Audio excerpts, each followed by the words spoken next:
Hello, folks. Oh, my word. Please, chat work. Please work today, chat. If I stare at it angrily enough, maybe the chat will start working.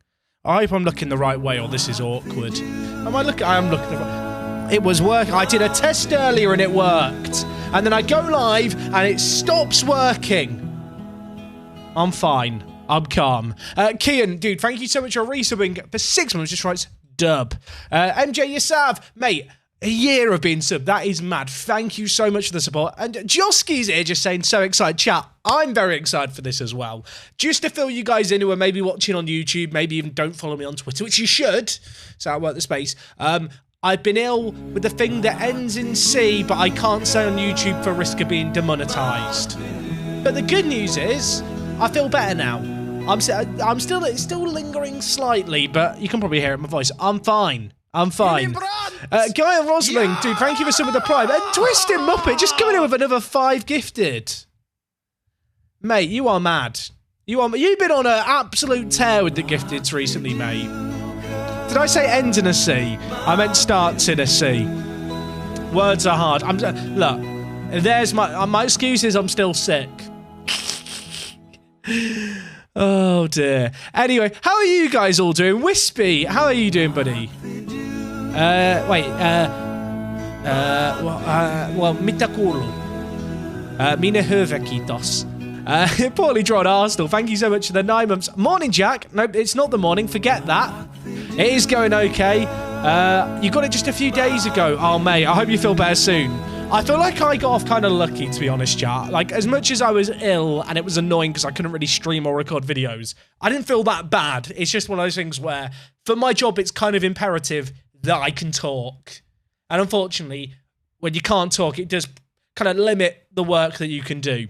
TwitchCon, though, I guess this is the first stream back besides yesterday's network game stream. TwitchCon was amazing. I got to meet loads of you guys. It was a really, really cool experience. I kind of left it thinking, man, I really need to try and talk to some of the guys who run like the Insomnia lands in the UK about doing some kind of UK football manager LAN thing, because I appreciate, I think on YouTube over 50% of my audience is in the UK anyway. I think on Twitch it's about 40%. But either way, I feel like for the people who came over to the Netherlands, it's it's amazing, but I feel like we could get a crazy turn up like at a UK event. So that's kind of a seed that's been planted in the back of my mind for kind of plans going forward. But yeah, TwitchCon was absolutely amazing. It was wicked to meet a load of people. It was great to meet Z again. Obviously, I'd met him briefly for the England women's game. I got to hang out with Tom FM, Nerdphonic. I got to meet people like Millie, Wictiv, Shaughnessy, Yoen, Mozza, loads of really cool people, loads of different football manager kind of people. It was great. It was great. Also, Maya, mate, thank you so much for subbing for 3 months. I appreciate you, mate. I feel like, chat, I'm a solid 8 out of 10 now. You know, when when you're ill and you're kind of over it, you feel a bit better, but you still know that you were sick. Like, it's still just there in the background. No mention, we don't talk about Kev. No idea who Kevin Chapman is. There was this weird bloke who kept just following me with a camera. I pretend to be in the UK. Look, Brian, I feel like you deserve honorary citizenship. I'm not sure what the equivalent is of what's the thing called in America? Is it a yellow card or a green card? It's a green card. I don't know what the equivalent of a green card here is in the UK, but if you need a partner to help you get it, I'm available. Yeah! NSS Bash Bros, mate, thank you so much for gifting 5 subs to the community. That's amazing. A yellow card. It's a green card, everyone. I'm more dizzy than usual, it turns out. Paying your gifts to forward. Oh, dude, you're far too kind. Thank you so much. Chat, I do really, really appreciate all the love. I'm excited to be back here in Fiona. Where did we leave things? We left things on April the 1st. Oh, we've got the League Cup final to start today. That's exciting. Did I get to celebrate my birthday properly yet? No. For people, I got ill. The day I started feeling really ill was 2 days before my birthday. I did test negative yesterday, so that's good. But I've not had a chance to do anything for my birthday. I'm going to have some belated kind of celebrations. I mean, to be fair, I'm going to the Women's Euros finals at Wembley, England v Germany on Sunday, so I'll just get really drunk at that and, you know, milk the fact it was my birthday for a free round or two. Wait, when's my birthday? It was on the 21st. It was a week ago today. Yeah, it's really annoying. I had plans to do a subathon. I still kind of want to do the subathon, but it's kind of been thrown for a bit of a loop. I need to figure out how we're going to do that. It's weird, right? On the one hand, I had some cool plans for between YouTube save games to streaming stuff. On the flip side, if there ever was a time to get sick for an extended period, it probably was between save games where it doesn't impact the content quite as much. Could start doing it right now. Doesn't seem like a very smart idea to me. I feel like it's a terrible idea to spontaneously start a subathon at 7 PM when I've been up since 7 AM. For reaction to Seb's retirement, to be honest, there are sometimes in not Football Manager. There's sometimes in Formula 1 where I feel sad about drivers I quite like retiring, but actually in Seb's case, I think it's been apparent if you've been watching him racing for his whole career that he has not really been enjoying himself the last couple of years. I feel like he's fallen out of love with it a little bit. And I think kind of Aston Martin thing was that last roll of a dice to see if something new could really, capture his interest. And yeah, I don't know. On the one hand, I'm sad that he's not going to be on the grid, but on the flip side, I think he's going to be much, much happier for it, I suppose. Twisted Muppets just gifted out another 5 gifted. How much did you win at the bingo, son? Oh, happy belated birthday. Thank you, mate. Yeah, well, I was going to do a birthday stream. I was going to really milk it. You know that Twitch streamer thing where you go, chat, it is my birthday. I don't think it works now if I just go, chat, it was my birthday a week ago. It doesn't have the same ring to it. But yeah, I'm excited. I'm excited to just play some Fjolnir, to be honest. This is a bit of a unique problem, because I feel like when you guys are sick, potentially, you can just keep playing your Football Manager save games. Like if you're off work, you probably get to play a bit more Football Manager. You know, it's a good way to kind of distract yourself. Sadly for me, it doesn't work like that, because I have to play the game and record for my job. So I have to have self-control. And it's a challenge. Propane Burrito, thank you for the 5 gifted. I assume that was a birthday present. Thank you. Thank you. And also, Jam Bear Liar, thank you so much for gifting another 5 subs to the community. You guys are mad. What have I been doing? Great question. What did I do while I was ill? To be honest, I slept a lot. I know that's a bit of a boring answer. Is there anyone else who's just a bit of a sleeper when they're ill? Like, I just get bored very easily. Like, I'm not someone who can just stick on the TV and like watch it for an extended period. I'd just rather nap. The Wardy, mate, thank you so much for 1,500 bits. Happy belated birthday. Get some Muller Corners in. I will do. Imagine if they... Who is this guy? This is the issue as well, where you don't play a save game for a week. There was like players you were signing that you don't remember. Diego Canada. I mean, his name is Canada. He's not their key player. Is he better than their... I mean, his name is Canada. Can I sign this guy instead? This guy looks better. I mean, they're kind of different players, aren't they? This guy's quite good.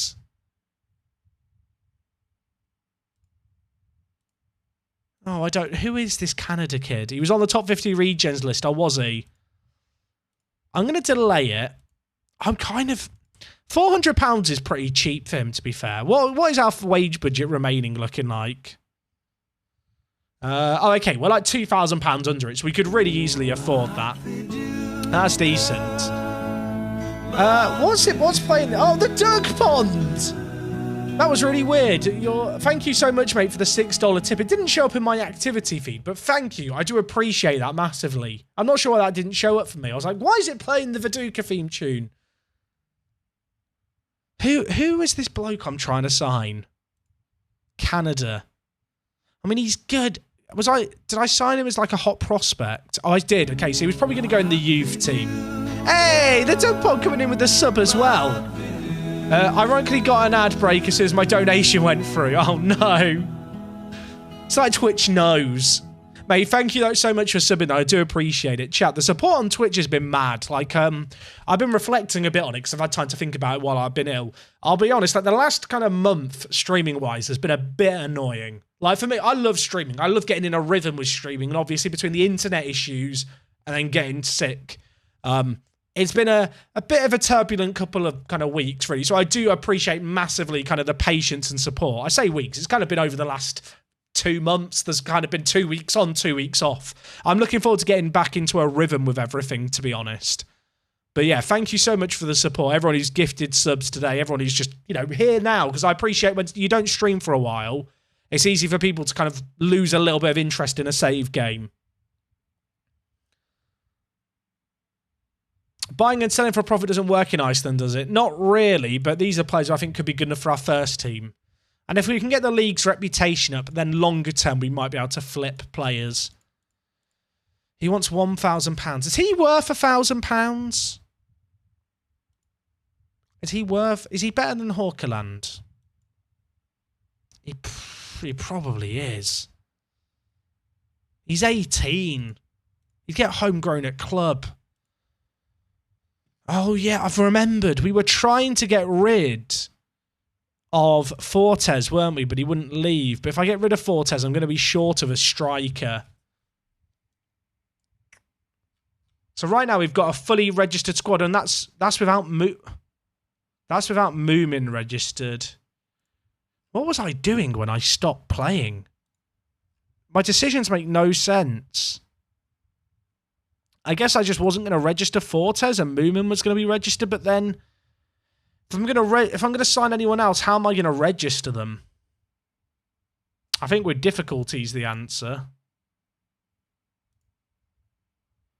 I need to have a think. Got to engage brain power.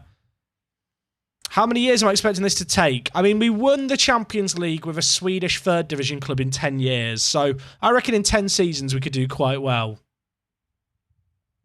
Hey, Dazza, I appreciate the kind words, mate. Wasn't there a Bulgarian striker? No idea what you're talking about. I might not sign that other bloke, chat. Oh, so this view is quite nice, isn't it? It's just to show it doesn't have the registration status bit. If we add in the registration status bit, this is quite a nice view. Although, where is the registration status bit? Insert column, general, registration status. Is it under transfer? No. No. Register. Am I blind? Registration status. Am I blind? I don't think I can actually add it in. Does anyone else have this where they've been away for a while and they come back to a save game and they're trying to remember what they were planning? I assume I had a plan. I mean, to be fair, this is me. Maybe I didn't have a plan. So right now we're at the limit of kind of registered homegrown players. So if I'm going to unregister anyone, it's got to be someone who's not registered. Was I just happy with my stuff? Maybe I was just happy. Maybe I was just content. That doesn't sound like me. But the more I look at it, the more I'm sat thinking, I don't think I was going to sign anyone. Even if I did want to get in that defensive mid, I literally don't think I have anyone I could unregister to squeeze him in.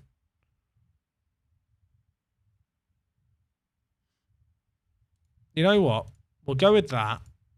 I kind of want to try and sign this guy, but on a deal where he joins at the end of the year.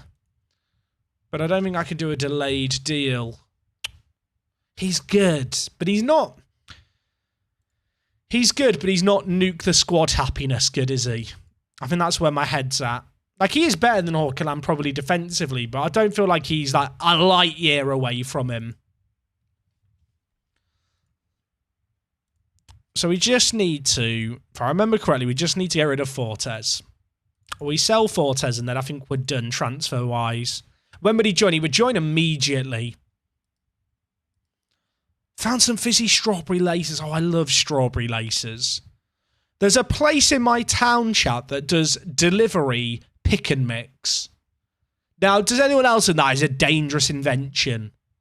Like, I tried to watch what I mean, but if you give me pick and mix that can get delivered, that is You are adding like an apple in the Garden of Eden there that I'm not meant to eat, and I may give in to temptation. That's all I'm going to say. Magic Bird, that's me. Thank you so much for 12 months. That's a long-ass time. What save game were we doing a year ago? Were we still doing Bromma Poikina a year ago? What's Pick and Mix? It's like where you get loads of different sweets, and then you put them in a bag and weigh the bag. And whatever they weigh, you pay that much. Does that have a different name elsewhere in the world? You might get it like the cinema, for example. You basically get like a bag, you fill it with as many different sweets and chocolate and different bits, and then weigh it. And whatever it weighs, you pay that much. What's my favourite Pick and Mix item? I like the chocolate buttons that had like the little coloured balls on it. Do you know what I mean? Like the icing, I think they're like icing sugar balls. Like the white chocolate buttons with those little coloured balls on top. Very good. But I am a big fan of just shoelaces. Who's this guy? This guy's good, but I can't sign him. And he's injury prone. I'm now just curious by all the other players being recommended to me. Olaf facing uncertain future. See, I think Olaf's good. Wait. Olaf is currently concerned about his position at the club, given the recent arrival of fellow left-back Moomin. He can't play left-back. Olaf, he's not a left-back. Olaf, you are the backup left-back. You are the backup left. He's a centre mid, Olaf. Do we get a chat option where I get to explain to Olaf the man who I've signed is not a left back? Could someone tell him, please? So, Olaf, pray. I'm gonna criticise your training because you've done badly, and then I'll praise his conduct though. You do a great job of portraying the club, but he hates me. He hates me. Milesy, thank you so much for sitting with the Prime. Can't wait for the football season to begin, honestly. Hoping that Sheffield Wednesday actually get promoted this season. We really bought it in the playoffs, but that's the Wednesday way. I need to get to Sheffield soon. I have a lot of friends up in that area of the world, and I love Sheffield as a city. I'm overdue a visit. I think Olaf is actually annoyed that Moomin's been signed as a centre mid, but Olaf is a left back for us in our team. I was actually looking at it just before we went live. Is Olaf better than Fredriksson, chat? Like, hear me out. Should Olaf be playing ahead of Fredriksson? When you look at the polygon, I'd say that Olaf is probably better. But actually, when you look at what the two of them are good at, I think it's less obvious. I think it becomes less clear-cut. I saw someone a second ago ask before we got on the Pick and Mix chat about F1 Manager. I'm not 100% sure what my plans are with it, but I definitely will be streaming it a little bit. Who's my favourite F1 driver? It's Danny Rick.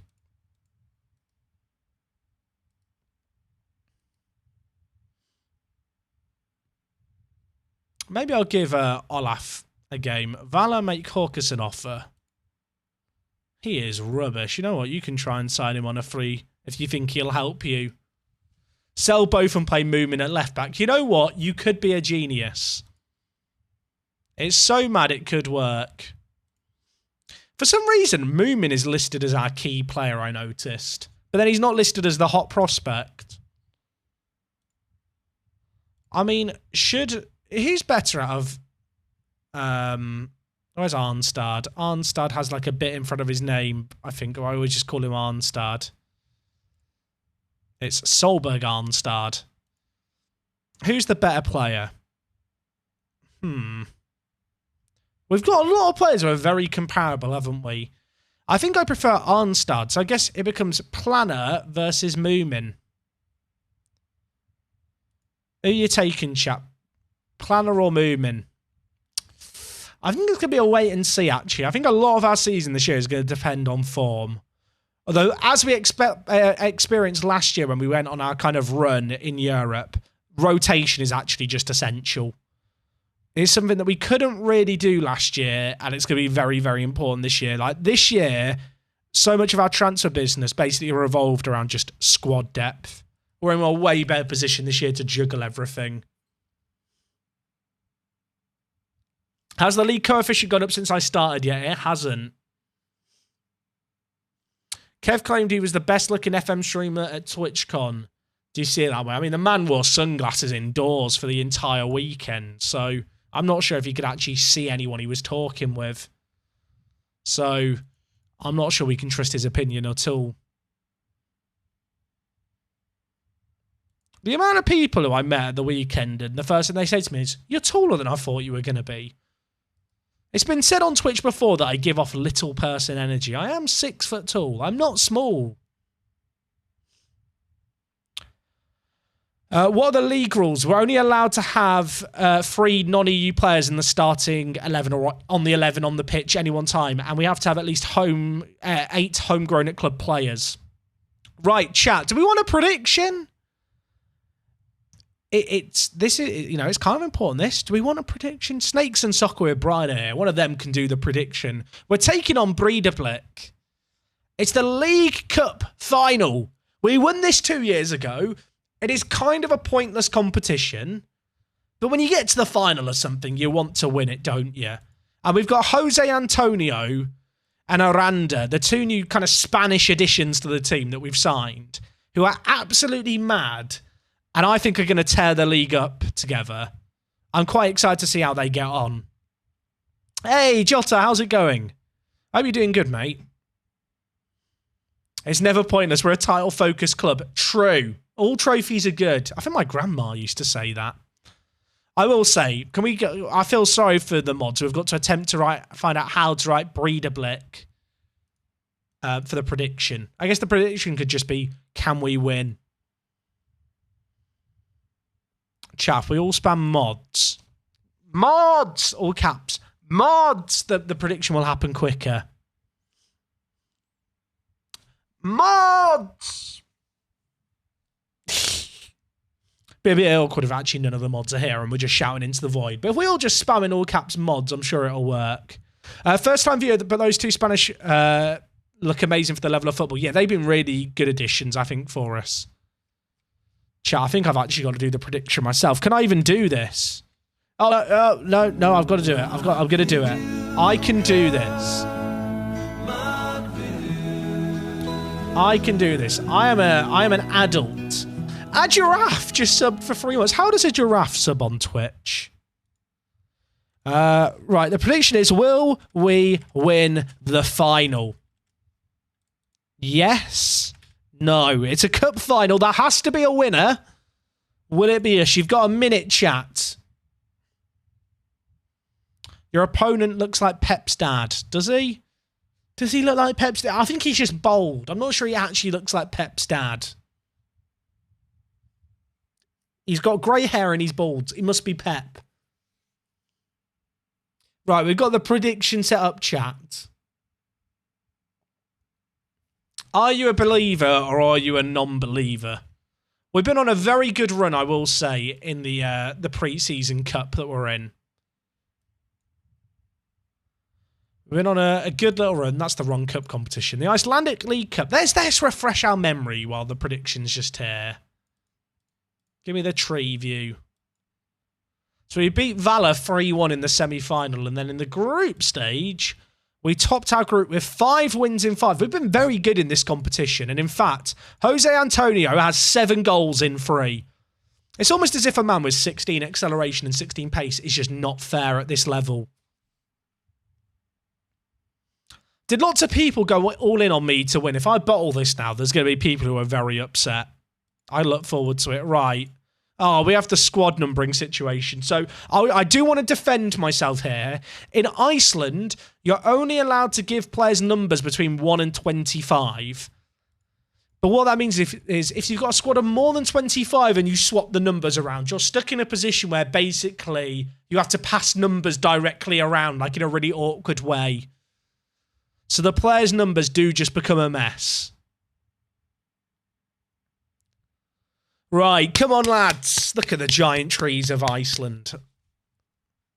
First game back. Last game before the actual league season starts in a month. Yeah, we've got that awkward month break still. I believe. Did someone snipe the odds at the end, chat? Did someone ruin the prediction odds?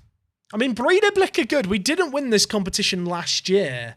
And Breedablick have definitely beaten us before. They've been a bit of a pain in the arse. Hey, Haggy Smasher, I'm feeling a little bit better, thank you. I don't know if you can hear it. I feel like I sound better today than I did yesterday with the network game. You know, steady improvements now.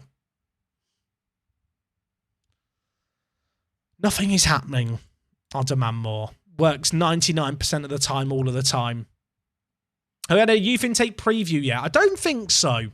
I don't recall. I can't remember in all honesty, but I don't think we could have done. Should we we'll check. We'll leave the game just to check. Was there a preview? No. No preview yet. What's the song? The song is Highway by Bleecker.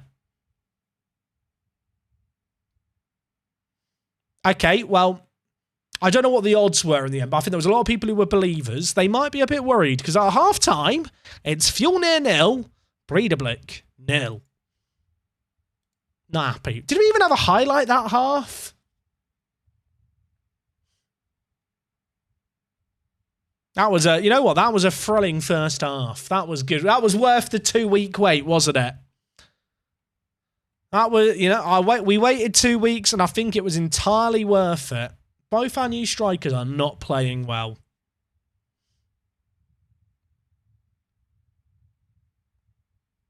Which does concern me slightly. But you know what? We can bounce back. Peanuts to Frosty, the snowman. Where's he going? He doesn't snow. Do you get it? Doesn't snow? No. Where he's going? Frosty? I'll leave. I'll leave. Oh, Fredrickson, I've talked about dropping you. Prove me that I shouldn't drop you. Oh, he should have scored that. Right, you know what? This is a game calling out for Moomin. Has Moomin played for us yet? He did. He played well. He's coming on here. Also, do we bring in Breke? You know what? We're going to give the Spanish strikers a chance. Get in Moomin. I can't believe we had a highlight. Oh, Planet. If Planet scores now when I'm about to take him off, it's going to be awkward. Never mind, he was offside. In fact, he wasn't even the man offside. This is the kind of game that FM likes to FM you. Don't say that. Don't say that. All right, demand more. No, no, no, no, no, no, nah, nah, nah, nah, nah, nah, nah, nah, nah, nah, nah, nah, nah, nah.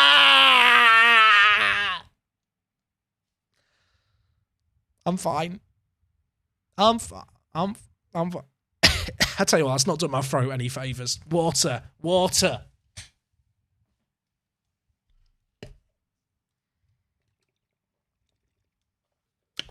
They had done nothing until that corner. Oh, my word. Right, Hawkerland, off you come for Gianni. Breke's coming on, chat.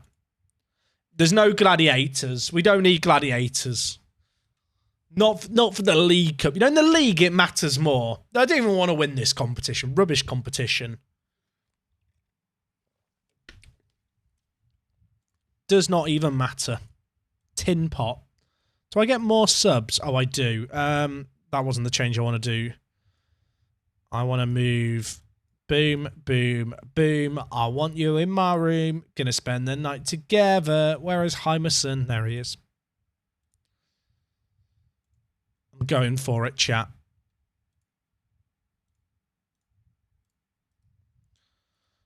What were the odds? What were the predictions saying? What are we doing, lads? Come on! Something! Anything! Please!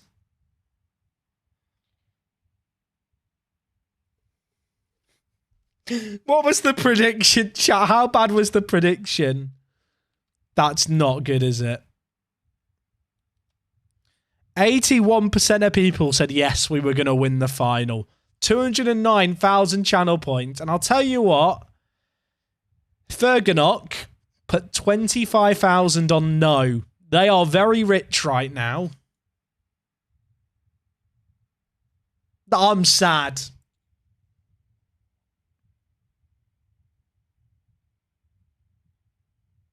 It's just a great big shame. How did we lose that? That's ruined the vibe.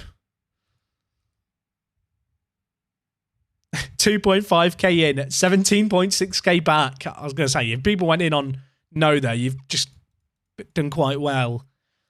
I don't even feel like that was my fault. I don't even feel like that was my fault.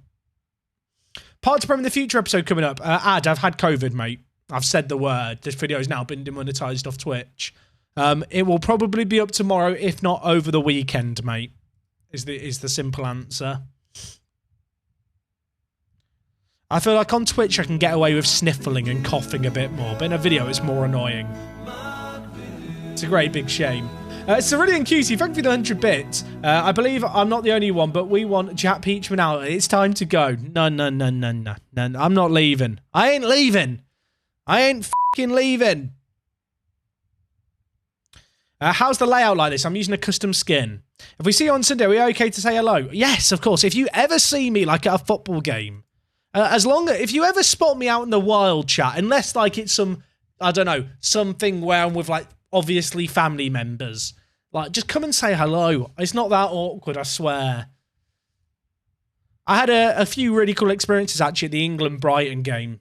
At the England-Norway game in Brighton, where people came up and said hello. So if you do see me in London over the course of the final on Sunday, do feel free to come and say hello. I'm going to be with Holly and a few other people that you might recognise.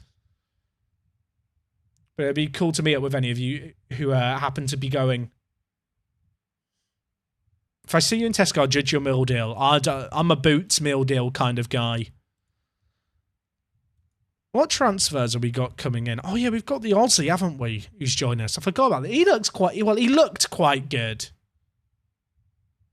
I'm not sure if he's still good. I heard you look different IRL. According to Z, I look more normal and handsome in real life. Apparently, I don't look how Z thought I was going to look. Which I think... I'm not even sure what that means. I think it was a compliment.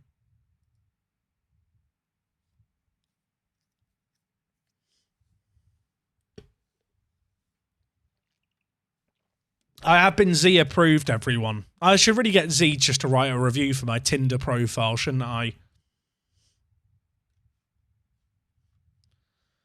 Right. When is our next game? We've got FH in the league on the 14th of May. Should we stick it? We'll stick in a friendly against the under-19s there. Fortes considering leaving on a free transfer. Should we just release Fortes? Do we just mutual termination? Is it just time to... Do we just break up now? He wants to leave. His contract's up at the end of the year. I've already replaced him. 4k to say goodbye to Fortes. Do we just do it, chat?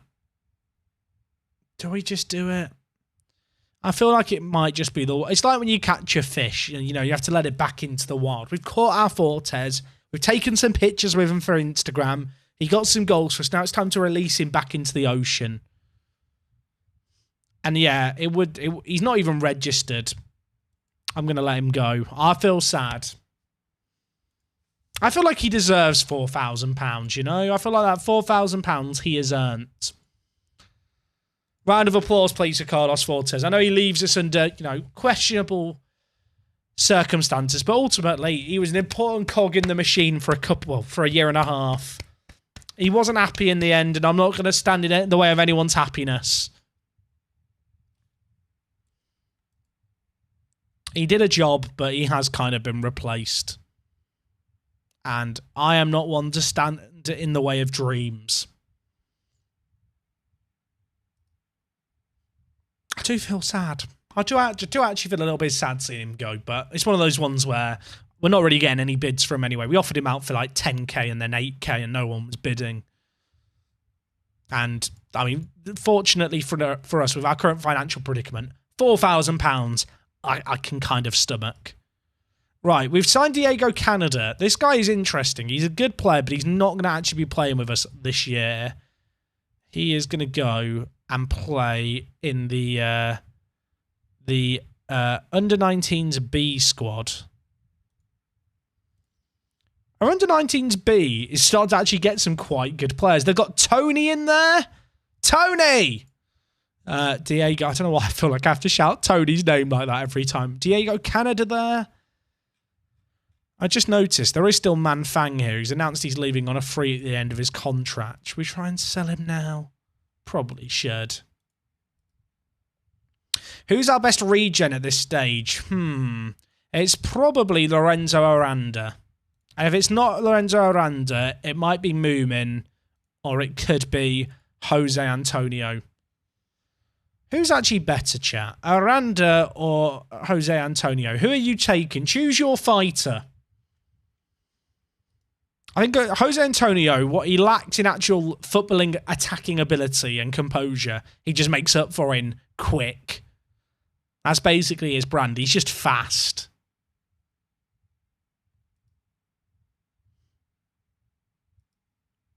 Okay, we've done all our transfers.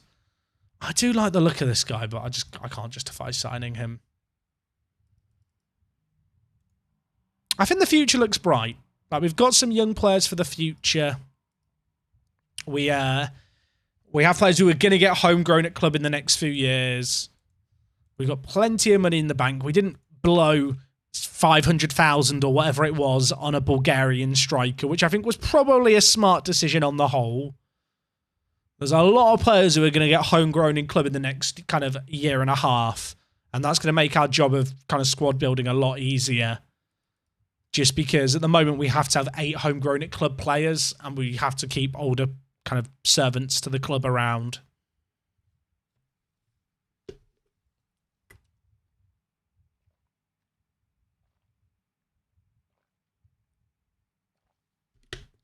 Right. I think we mashed spacebar for a month because Past Jack was very organised. Wasn't organised enough to actually win, you know, the cup that he was in. But everything besides that he's done okay with. Let's get this new best 11 saved. So our squad right now is... Oh, wait. I've saved that as the best 11. It's not actually the best 11. I made an error. That's the best 11, right? Save this. Best XI. Confirm. Then we're going to clear the squad so that for the friendlies, the squads are more randomised. There's just a player portrait of a straight-up child. Yeah, that happens a little bit. I mean, we have Buassen in our team, who I'm still convinced is a child. I mean, literally, it's probably he is not actually a real footballer. It's actually him and a mate, and like they're like, you know, it's like the scene of from like the TV trope where kids are trying to get into a movie where they kind of piggyback on each other and put a big trench coat on. Do I have a link to this playlist? I can link it to you in chat because it's just a Spotify playlist. Right. FH first game of the season. I feel like they're quite good. Oh, look at that. Okay, yeah, they were. They finished 3rd last year. So they are actually a good team to start the season. We finished just behind Valor. In fact, we finished 1 goal behind Valor last season. So hopefully we're going to close that gap.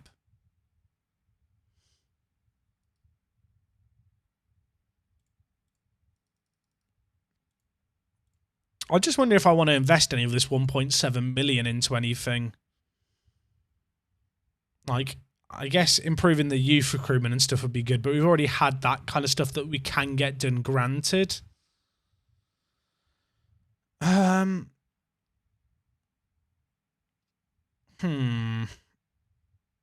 we expand scouting range? I kind of want to ask for new training facilities, but I'm a bit worried that will cost us millions and leave us with no money. And we don't necessarily need it right now. Who's our best player at Fjolnir? I'd probably say Bungard's our best player on the whole. I think Bungard might be our best player. I think another player who's probably right up there, actually, is Nakim. He's a very, very good centre-back. Unfortunately, he's just got injured in pre-season, but I think he will be back in time. Do I do fantasy football? I do. My pinned tweet on Twitter is a link to my fantasy football league.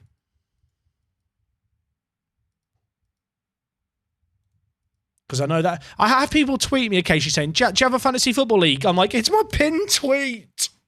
It's my pinned tweet. I appreciate not everyone goes to people's Twitter profiles, but it still upsets me.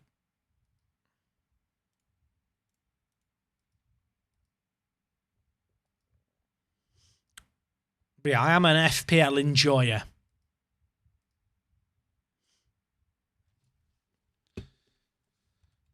I'm very excited for this season. I feel like this could be the season where we really are able to take it to Valor and win the league more convincingly than previous years. I think a lot of it hinges on the new Spanish strikers we've signed hitting the ground running. I'm a little bit worried that we've lost with our kind of moves in the attacking department. We've lost a super good aerial striker. We don't really have that anymore. Like all of our striking options are kind of smaller, quicker players. Like Breke has 4 jumping reach. Jose Antonio has 9 jumping reach. I guess that's not terrible, but it's not exactly target man worthy, is it? Aranda has 4 jumping reach. Hymerson has 8 jumping reach as a striker. And then Sigurdsson has 7 jumping reach. We don't have like a big physical striker. I'm hoping that won't be a problem because we shouldn't be a team that needs to just lump the ball forward all the time. But we'll have to see.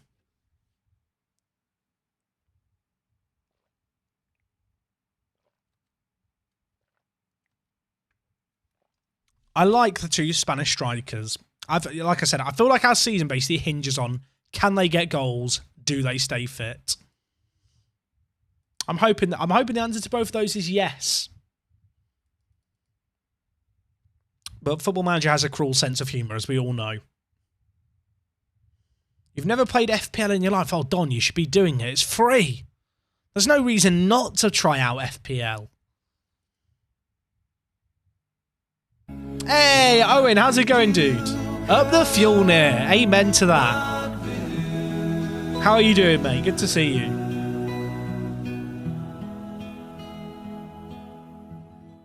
I need to blow my nose, chat, but I don't want to blow your ears out. I do have a push to mute button. I do have a push to mute button. Right, chat, I'm going to blow my nose. It's going to look mega sexy, but you won't hear it.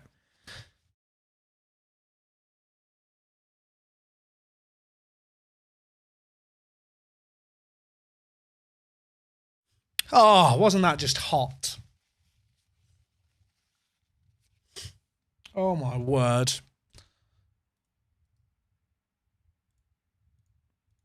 Get a good clear out. Can I buy that tissue? You can't afford it. Oh, you got a day off from work to be here for one day. Nice.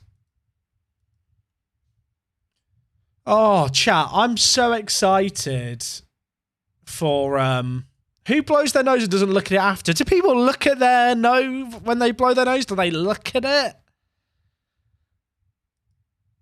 Like, am I doing it wrong? Should I be checking it for something? I just feel like I'm blowing my nose and I know my nose is clear. I just blow my nose and I know it's clear. The colour can tell you a lot about you. Am I really going fishing in my bin, chat, for a used tissue? Oh.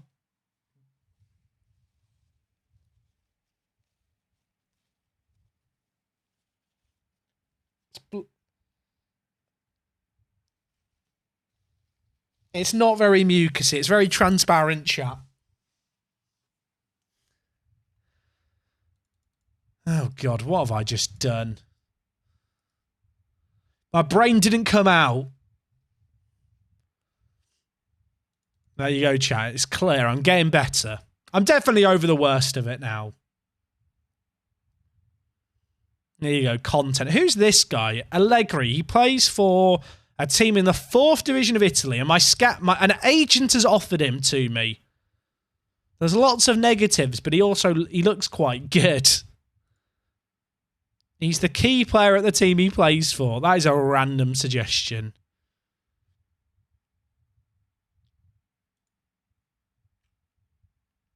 Olsen apparently is available. He's quite good. Oh, look at those negatives. No, thank you.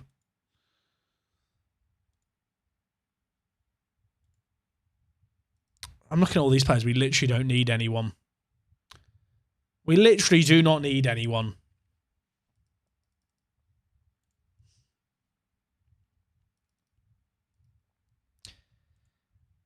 Squad registration. Everyone is ticked. We've got the perfect amount of players, the perfect amount of homegrown players are. Life's good. Life's good. Heads up about Johnson. No, he is in the B team. Chat, are we about to let another Johnson go? Like, he's been a good servant to the club, but it is probably time to go, isn't it? I mean, I could just keep him in the under-19s to chew to the youngsters, I suppose.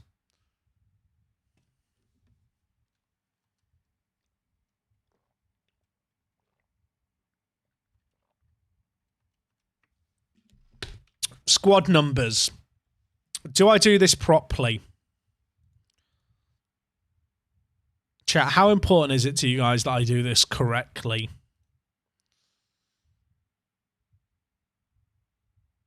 Oh, is he actually going to do it correctly? People are wondering. Is he a changed man? Or you know what? We'll give the players who want the numbers that they want. 11 for Aranda. Jose Antonio gets 9. We'll give Moomin 10 because he's a baller. I think Planner used to be 14. Planner, you can be 16 now. Bjorky can have 5. The thing is, whatever I number players, some of you will kick off and say I've numbered the players incorrectly.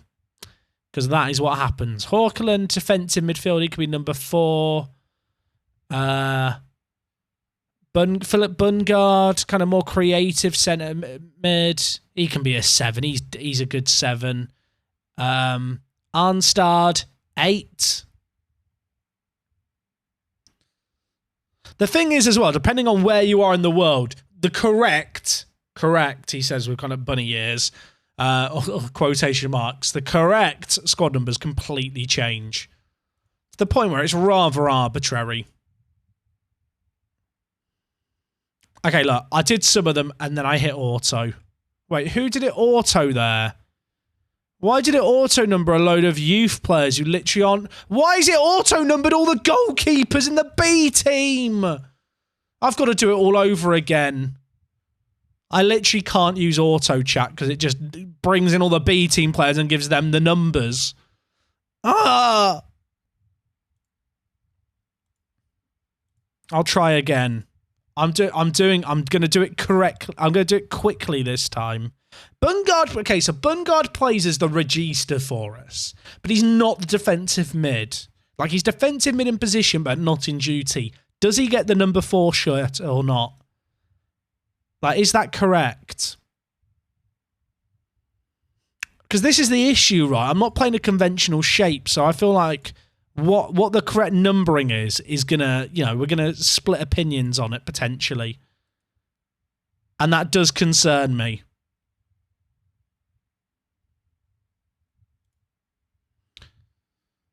But I'm going to number these as correctly as I can for you guys. Like Hawkeland, I don't really want to give the number 7. You guys say 6. I'll give him 6 then. So you're saying that the centre-back should be 4 and 5? Because in some places, the centre-backs shouldn't be 4 and 5. Like Stevie G used to be a 4 for England. This is exactly the issue that we have. I don't want to give Hawkeland the number 7. He can have number 8. He's not really a traditional box-to-box midfielder. Or we could give it to our youth player who came through our academy, who likes the number 8. I think we give him number 8, right? Right, Pettersson 12. In fact, I feel like 12 is always the utility man. Like Buasson should be 12. Why is 12 now greyed out? Oh, 12 has to be a goalkeeper in Iceland. Of course it does.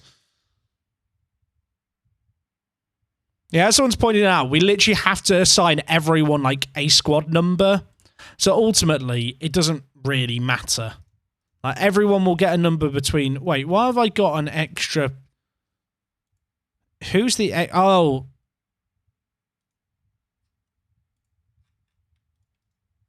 No, there's 25 players in the first team.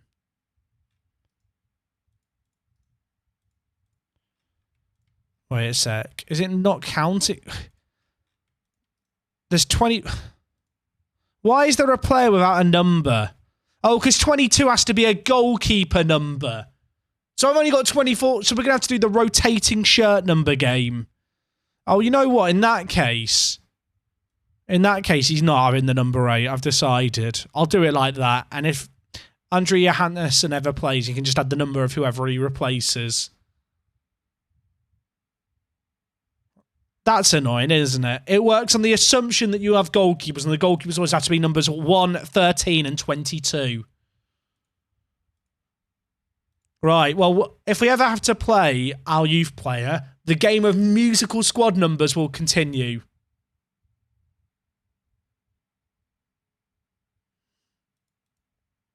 Right, did anyone keep their squad number? Oh, Breke kept his squad number in the shuffle.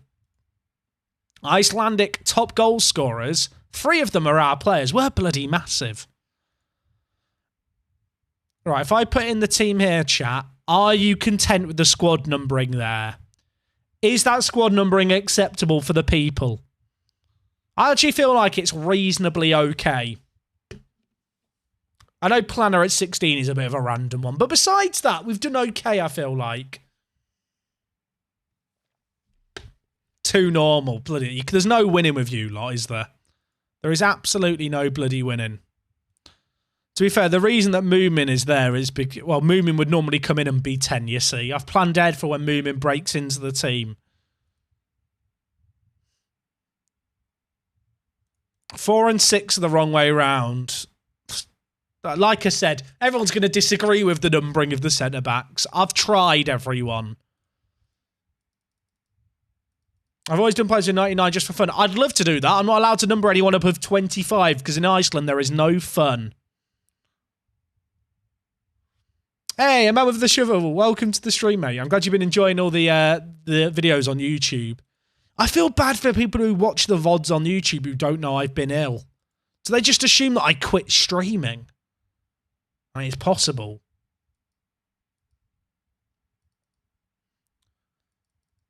Oh, Breke's injured. Please don't be a long-term injury. Ah, that's okay. It's not that bad. Oh, yeah, it was weird in Spain as well, the squad numbering, Don. I do remember that. Johannesson, he's not very good, is he? This man was our starting right back for, like, the last few years. That's terrifying, isn't it?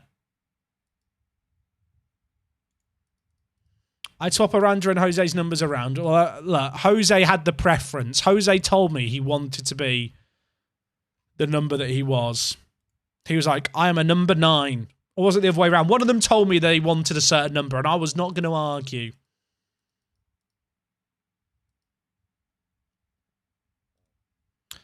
Okay, team's in a good spot.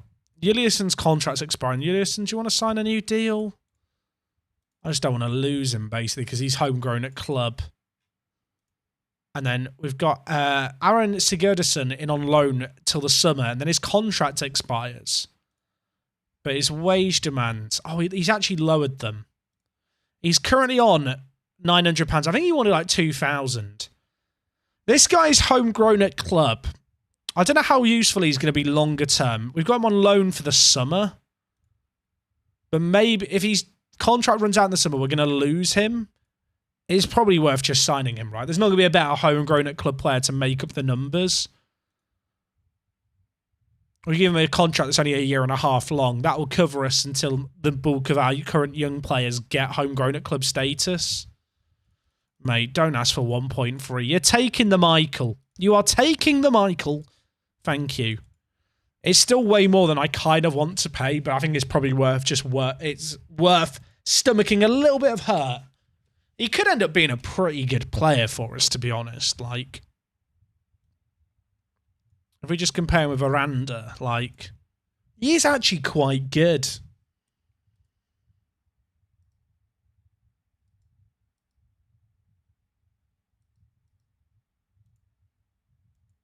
I'm not going to play my players in roles because of the squad numbers they're wearing. That is mental.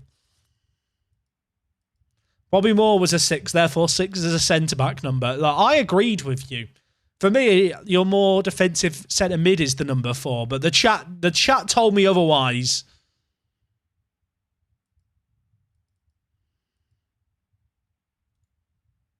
Hackney Johnson. We've got lots of players. I can't find a place in your team. I'll find you a new club as soon as possible. I feel bad for some of these long-term kind of servants to the club. But ultimately, they've been here since we're in the 2nd division. We are now challenging at the top of Icelandic football. I just don't have space for them. They're not as good as they think they are.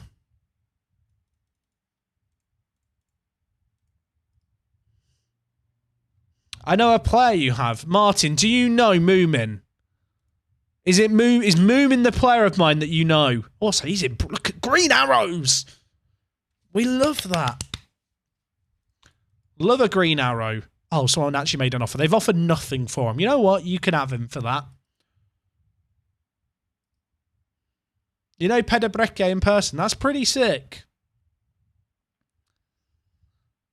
Who is this random Argentine player? He's not very good.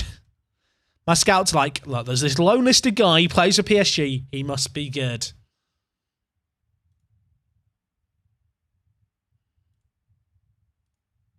I feel like we should probably still be keeping an eye out for like good young players that come along, right? I really like this Rudy Almeida guy, but he signed a contract extension for another year. Should we try and sign him for the end of the season in Portugal? Is 150k reasonable for him? I still like the idea of getting a striker who's good in the air.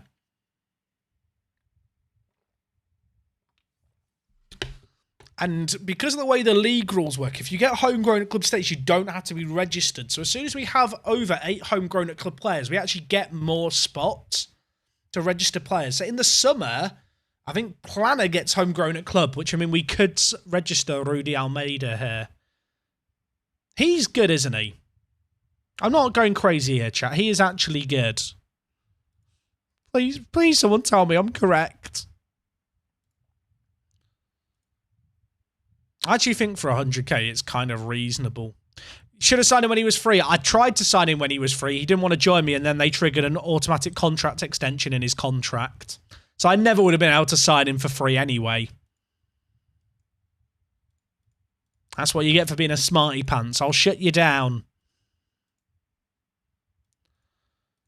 What? 150k? It's not a small amount of money.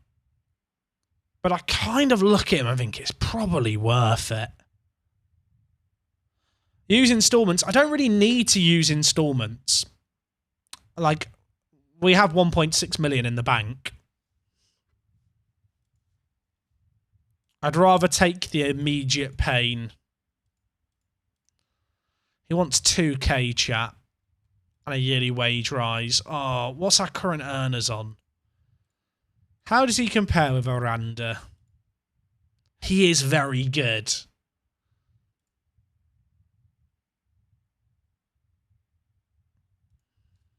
Chat, what was Peter's name? 2 meter. I want to compare him with 2 meter Peter. What was 2 meter Peter's name? Can anyone remember? I think it was Peter spelled AR, but I literally cannot remember. He's on the shortlist, actually. I shortlisted him for this reason. I would argue that Almeida is better. Like, 2 meter Peter was 400k.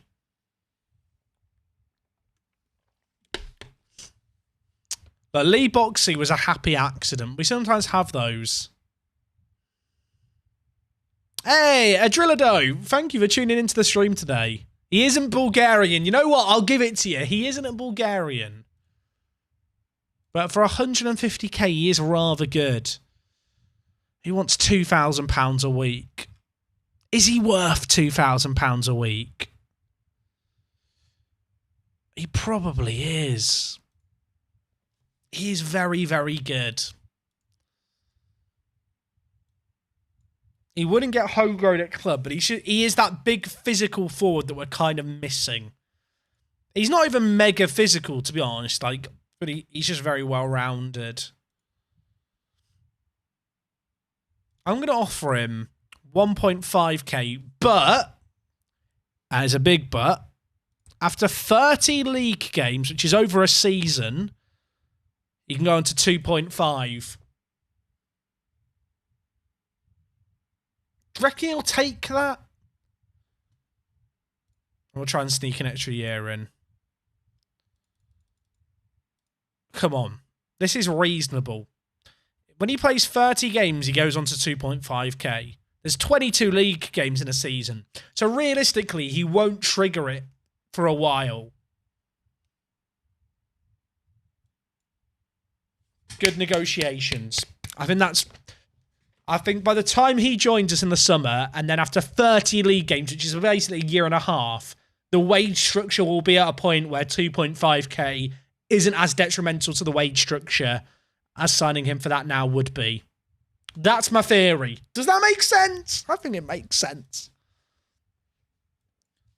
Considering what he was asking for, it's only a 2-year deal. Well, 2.5 years. I wish I could have got him on a longer one, but it's still a pretty reasonable contract.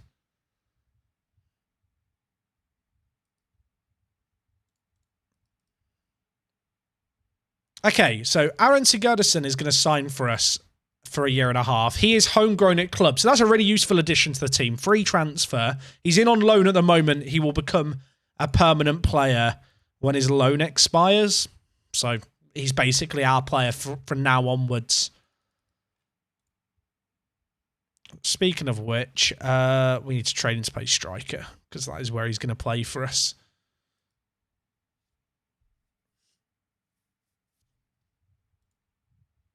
Oh, lots of our centre-backs are getting injured. What is our depth at centre-back like? It's better than that, right? It is better than that. It is. Don't do this to me. Squad depth. Yeah, it is better than that. We've got Frosty who comes in, right, to be our immediate backup. Still haven't updated Frosty's photo. Remind me at the end of the stream to update Frosty's photo.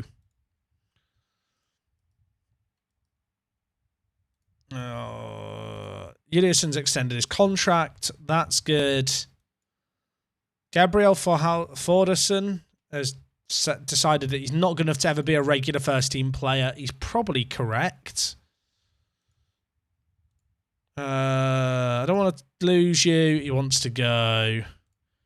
If someone meets your valuation, £40,000. That's quite a lot of money for a guy who's not that good.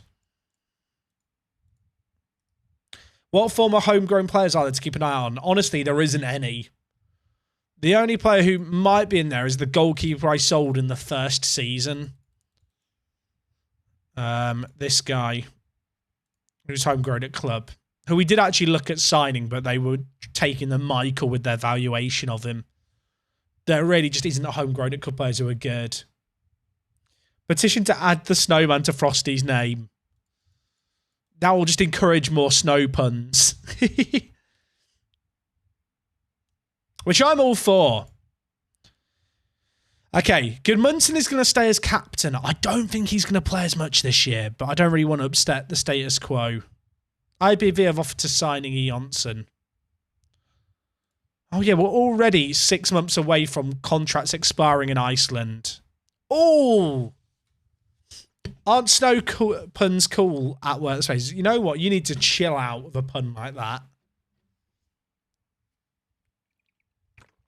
Because, you know, it just offends me. Oh, do we sign him? Joins at the end of the year. He will get registered for the free spot that we have. He's a very good attacker. He's joining now. Wait, is he joining now? No, duration. He's joining now. He's not meant to join now. Ah, did I swear I made a bid where he'd join at the end of the year. That does make him more likely to hit the wages sooner.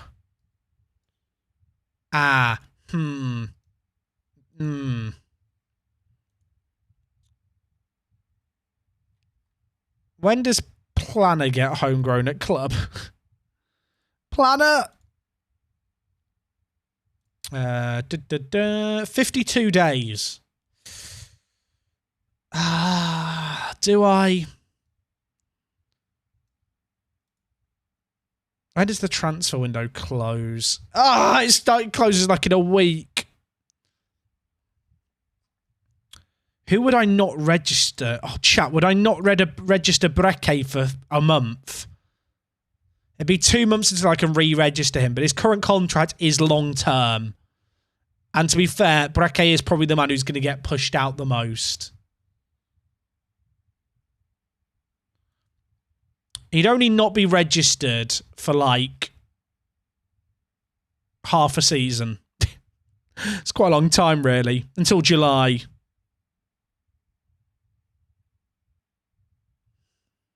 Oh, I think I should just sign him. I probably should just do it. I've done it. I've done it. I'm not sure how we're going to solve this. I think Breke might be the person we have to upset. And if that is the case, I will feel guilty.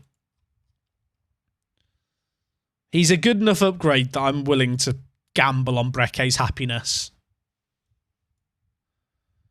Maybe I could loan out Breke on a short-term loan. Although then Breke wouldn't get homegrown at club.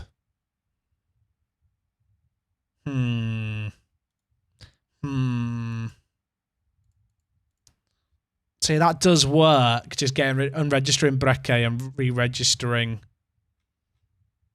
other bloke.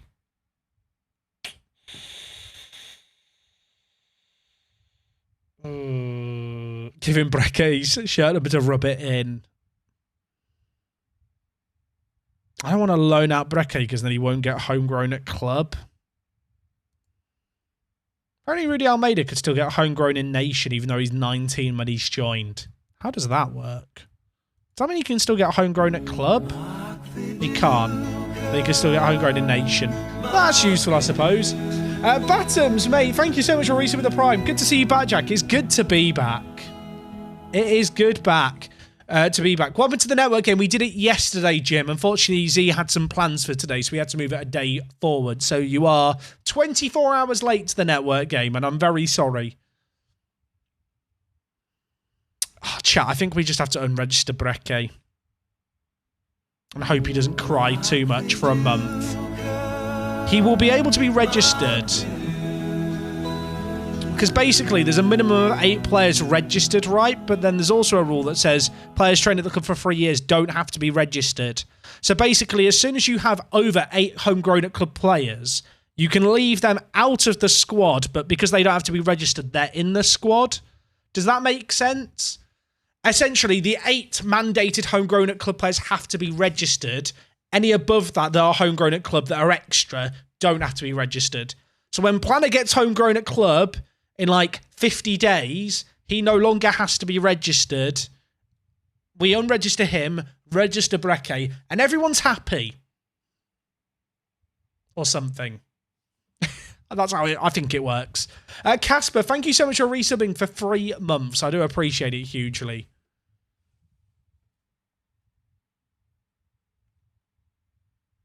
I think that's the play, chat.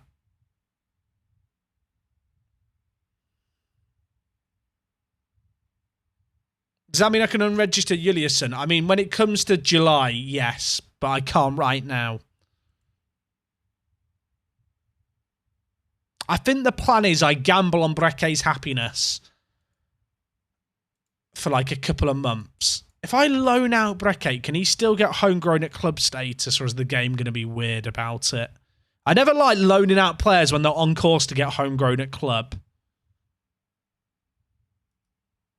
Does anyone else relate to that? That can't just be me who gets scared about it.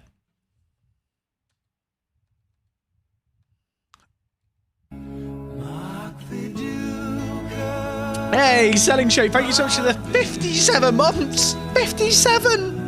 It's almost 5 years. That's mad. He can still get homegrown. The thing is, it still scares me. Almeida will score more than Breke, right? If he doesn't, I'd be something's gone wrong. I mean, I will just do the comparison here of the two of them. I feel like Almeida gives us something that we haven't exactly gotten out of our striking options. And that is just a bit more physicality. Jose Antonio or Aranda? Are we dropping one of these? Is it... do we drop Aranda? So that we can register Almeida? I probably should. I mean, the thing is we can rotate it around, right? I think we play Almeida, but actually, because I don't want to make him play 30 games too quickly so that we have to pay him a load of money, we can delay things tactically slightly. Supersonic Port Vale FC. I had Port Vale's kit reveal kit randomly show up in my YouTube recommended. Mate, thank you for some with the Prime, though. Yeah, I don't know why Port Vale's kits were in my recommended on YouTube. This might be a hot take. Please don't be upset, Port Vale fans, if you're out there. I didn't think it was anything special.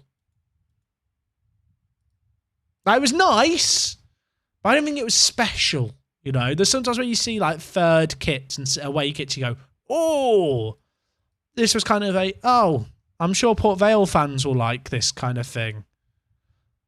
It didn't have a wow factor for me. I realise I sound like Gok Wan right now, don't I? Doing fashion review. I mean, I haven't seen the original kit, but at the same time, I feel like if your kit relies on nostalgia, it's not that good. Is that harsh? Is that harsh? I'm a harsh reviewer, everyone. Don't invite me around your house. I will rip to shreds your interior design. Oh my word, the first game of the season's about to be here. Peanuts is injured. Right, Frosty will play.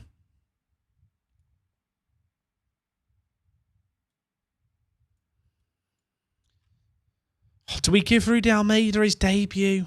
I think we probably should. Finn Bogerson is a good shout. I can't afford players like that. We do not have very much money. We are an amateur. Well, not an amateur. We are a recently turned professional Icelandic club. IBV to sign Johannesson. Do you want to sign him now? They declined to make an offer. Do we just offer him out for nothing and see if they want him? Okay, he's off the books for us. Round of applause. Thank you, Hackeningy Jonsson, one of the original Jonssons. He's done his time with us, but I'll be honest, he didn't play for us very much last year. He got 1 goal in 12. He had his time. He's done his service. He's done okay. Barcelona signing Koundé is a weird one. Obviously, I understand that they can afford it. I understand all the logistics around it. But I do question the morality where you've got players who are owed wages and you're trying to force them out of the club without having to pay the wages that you owe them, because technically you don't have to pay them. But then you're willing to spend a load of money on kind of more players that you can't even officially register yet, as far as I'm aware.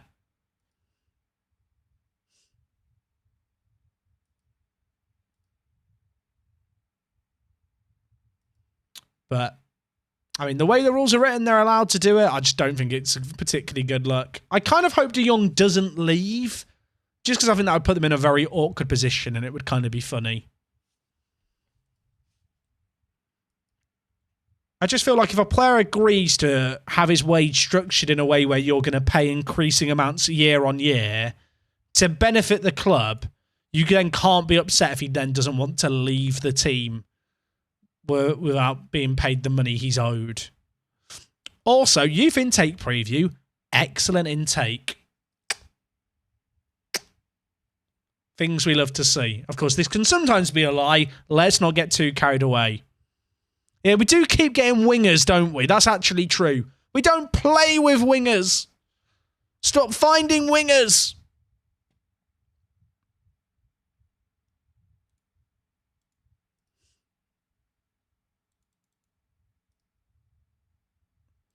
Bring back Yoshi-san. For the Yoshi-san fans out there, he's still doing okay, apparently. What playlist have I got going on here? It's just my Spotify playlist. I can put the link in chat again. We should really just get a command, shouldn't we? We should just get a command set up that just says, hey, it's a Spotify plot list. Here it is.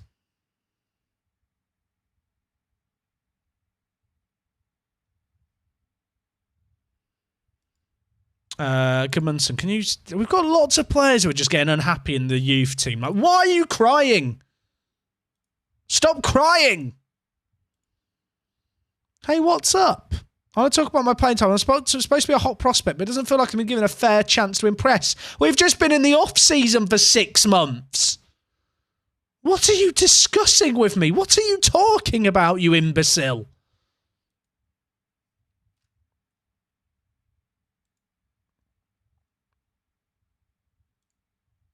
I'm getting rid of him. I'm getting 120 quid. We'll pay it. F*** off out my club. Get gone. See ya. Oh, someone wants to loan Tony. Do we loaning out Tony is actually a good idea. He'll come back and he could still get homegrown at club.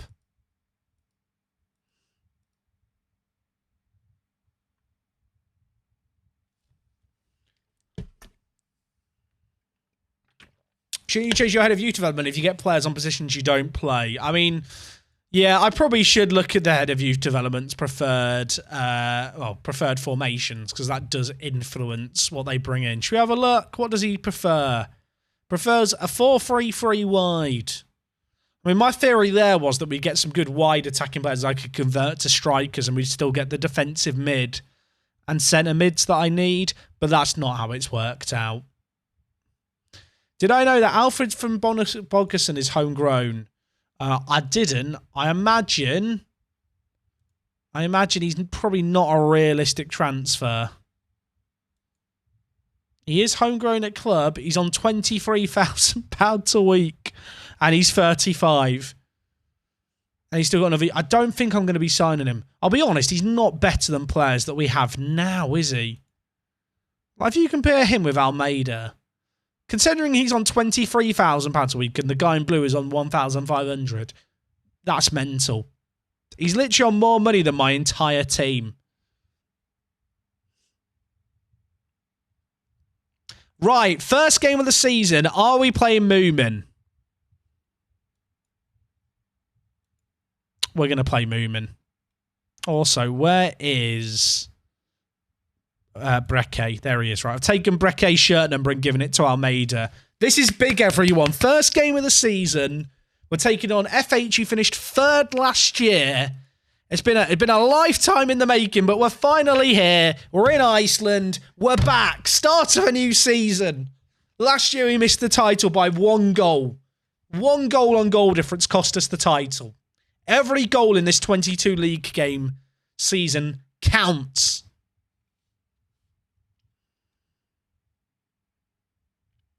This is a tricky first game, away from home, not a freebie.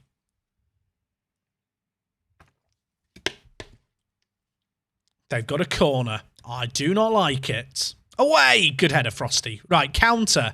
Jose Antonio. Oh, he's big, isn't he? Almeida is big in the match engine. Oh, there he is. The new record transfer. He's missed. He's missed. We don't... Cut the cameras. Do we still hate Fran? That's not a question I need to answer. You know the answer in your heart. Hawkland suffered a tight hamstring. Let's bring in Gianni. How tall is Almeida? I didn't really note that he was that massive. Knack him! How big is he? How? 186. I mean, he's not a giant, but he's not small. He's 3 centimetres taller than me.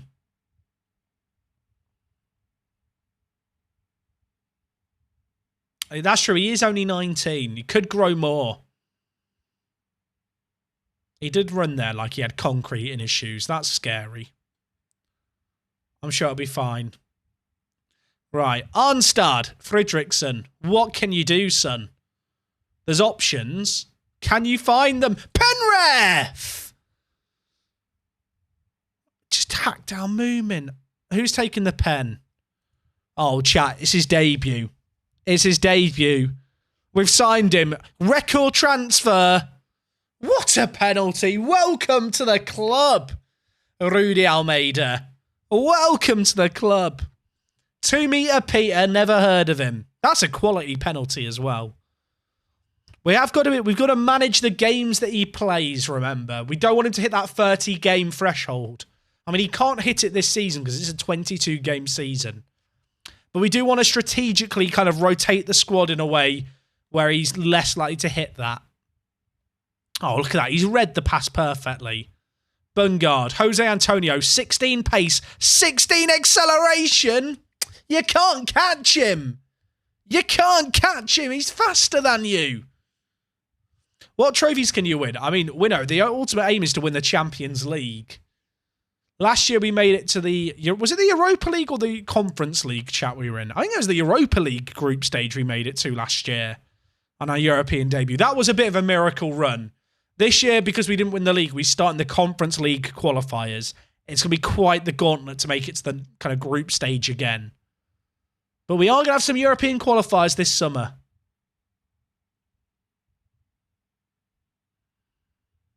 Yeah, that run, I can't really expect us to get on a run like that again this year, but from a money point of view, that has set us up really nicely.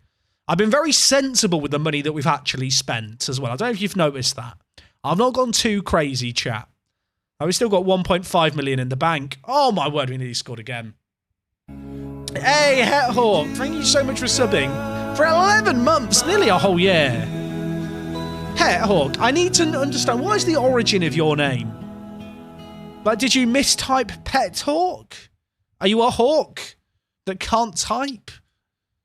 I feel like that's a shitty origin story, and there's got to be something more to it than that.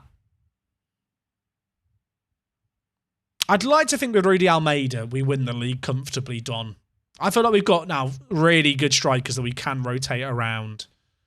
And we just haven't had that before. Like, the depth that we've been able to add for reasonable prices has actually been really nice. The fact we could spend kind of 150k on Almeida without kind of batting our eyelids is just... Well, last year that just wouldn't have even been dreamable. But kind of where we're at, end of transfer window, we can afford to do that. Not sure what Matthias' goal positioning was there. A very, very long username. Mate, thank you so much for subbing for 9 months. She's just written, Jack. Don't mention babies. Don't mention babies. Don't mention babies. Is the team professional now? It is now professional. I liked Metallica a lot when I was a kid. Their lead man is James Hetfield. And I abbreviated over the years because that was weird to have someone else's name in my name. And Hawk is taken. That makes sense. Oh, Bungard. Knack him! It's all coming up Millhouse. As one cool dude once said. Can we discuss the fact Millhouse is the true protagonist of The Simpsons? I like hearing people's origins for their usernames. Like, people ask me, Jack, how did you come up with the name Work the Space? Honestly, there was a Football Manager blog called Push Them Wide, and I thought it sounded cool as a name, and it put me on a tangent of what name could you have that would sound like something a coach shouts, but is also kind of memorable and not like super wordy. And then I was like, Work the Space sounds cool. And then I was Work the Space. That was it. Didn't even make a list of names. Usually on the internet, right, you make a few names, and then you grow to resent a few of them and think, what was my first username? I actually can say with some confidence that I don't ever regret picking the name Work the Space.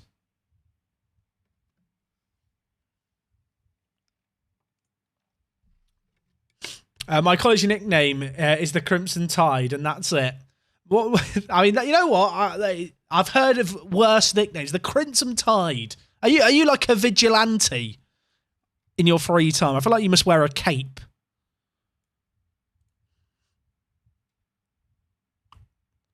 One of my friends used to have I don't know why I remember this. You know, like Xbox Live used to generate usernames. Do people know this? Like, you'd set up a username on Xbox and they'd always just generate something for you.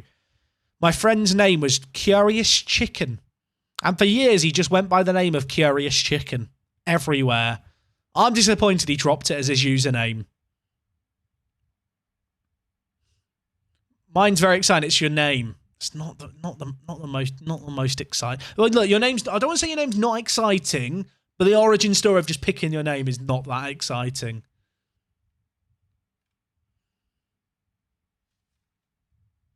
Right, we're top. We won 4-0. How many assists did Bungard get? He got man of the match. He got 13 key passes. The man got 3 assists. Wait, no, he did get 3 assists. I was looking at the wrong thing, but he did actually get 3 assists. I guess we're praising him, right? I like the fact he's described as a winger in the media, despite the fact he's playing as a regista for us. Did anyone else have an Xbox Live generated name? Yeah, Lelujo is a weak name. I agree, chat. Zodiac Bench 55. I got my name for an Xbox Live suggestion. You know what, Zodiac? Oh, it's Zodiacal Bench. It's not even Zodiac Bench. Zodiacal Bench, I respect it.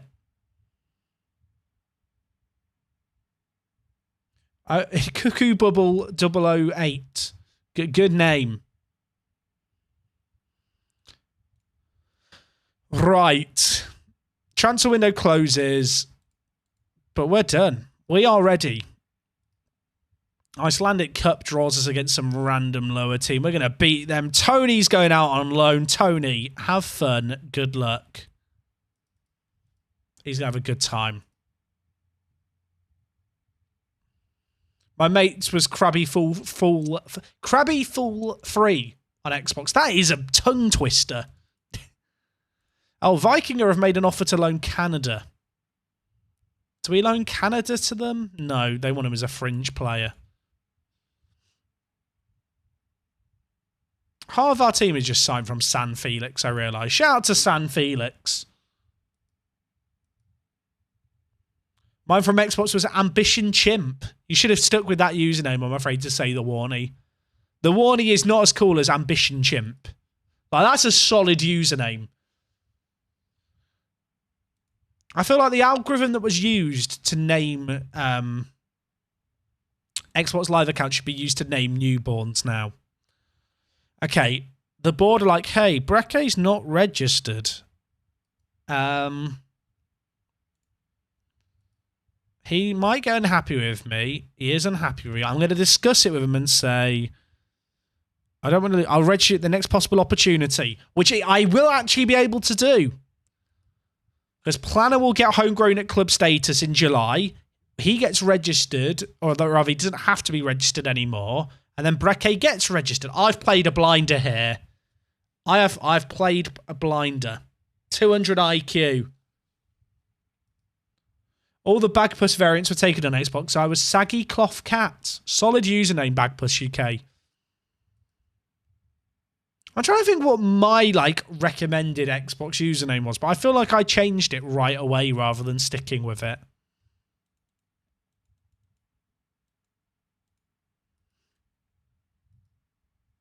All right, KA in 2 days. I'm going to give the players a couple of days rest. Now, I know Almeida just scored, but do we just play Aranda for the sake of, not giving him all 22 games at once? I feel like we really have to gamify that, chat. I'm going to need constant reminders about the rotation needed to make sure he doesn't get all 30 games. Like, in an ideal world, we're given 14 games out of 22 one season and 15 games out of 22 the next, so he doesn't hit the 30 games of the pay rise for another 2 years. Old Xbox name was Decod Father. Excellent use of caps lock to alternate it. Mine was Chicken Bag 1065. Solid username. My recommended one was Heatproof Joycey, or Joycey. You should have stuck with it, Joycey. Heatproof Joycey. Heatproof is a very solid, I feel like, bit to have before your name, like as a title. Okay, season tickets. We've sold 958. Happy days. There's nothing else to do, is there? I need to save the money that we've got left because we're not going to get as much from Europe.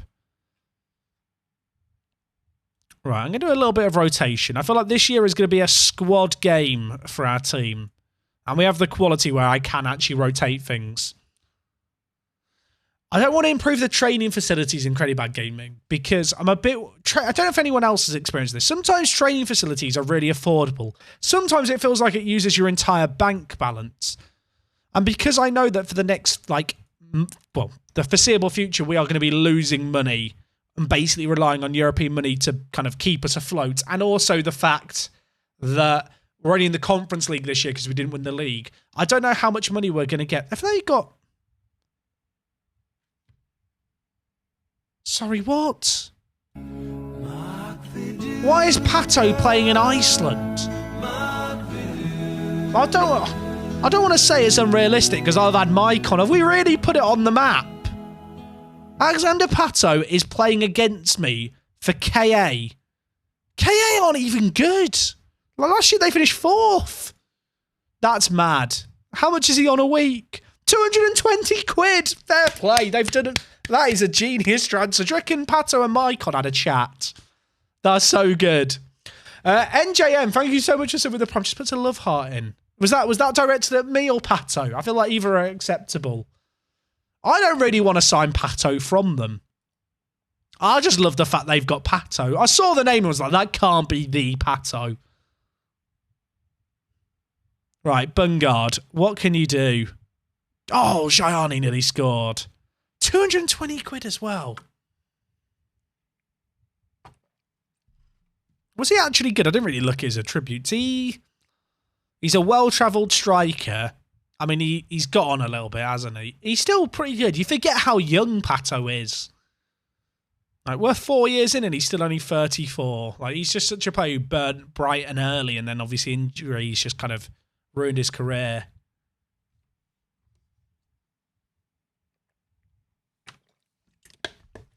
I love the fact that that's happened. It's my favourite thing about Football Manager, the random transfers that just happen. I mean, we won 4-0 to start the year. KA are another good team, to be fair. Like, we took on FH, who finished 3rd. These guys finished 4th, so I can't really expect them to be pushovers. Bungard, Nakim, Olaf, the Snowman. Olaf is the name of the snowman in Frozen, right? I've never really watched Frozen that much. I think that's the name. So we have Frosty the Snowman and Olaf the Snowman. There's a snowman theme. Maybe I just need to sign only snowmen for the defence. Oh, Aranda wins it. Aranda's very quick, isn't he? And so's Jose Antonio. Oh, my word. Jose Antonio, with his 16 pace and 16 acceleration at this level, is just going to, like, terrify players because he is so much faster for those balls. Oh, that was mad. Hey, thank you, Adrilado. I appreciate you tuning in for the stream. Hopefully you're able to catch all the VOD on YouTube. The league's over already. Look, we can't say that yet, poorly drawn Arsenal. Let's not get ahead of ourselves. But that did look quite good, didn't it? The way in which we broke through there.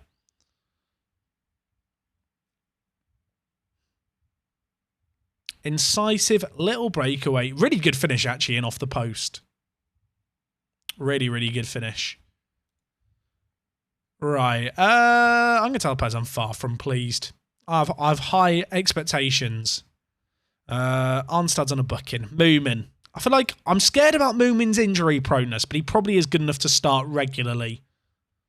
But because of his age, and just the fact I'm not fully sold on him yet. He could win me over very quickly, I should say. Like, I have given him the number 10 because I expect him to become kind of our go-to creative player. But I feel like he's got to prove to me he's ready. Just imagine Jose and Pato up top. I mean, I like Aranda more than Pato. Sorry, at Pato. I think there's a reason why Pato is on. He's been subbed off.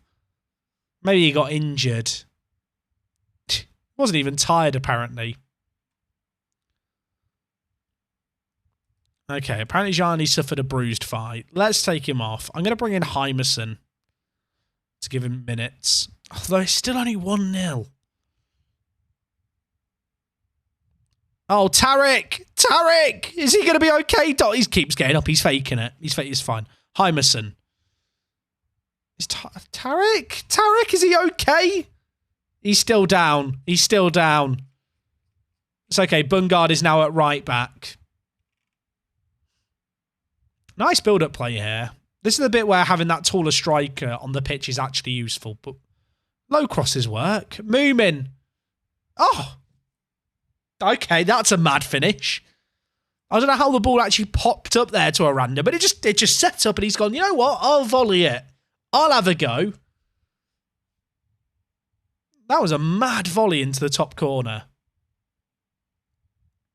What happened here? It's just kind of bounced off Moomin. It looked like Moomin still tried to play the ball.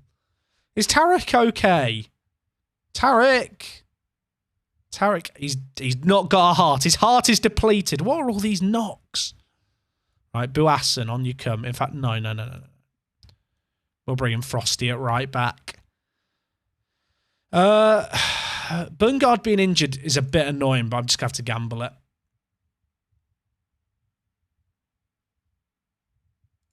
We don't get any more subs, do we? No, I don't. Just going to check. We don't. So Aranda and Jose Antonio both scored in this game. I'm going to end up in a situation where I have more strikers than I have actual kind of...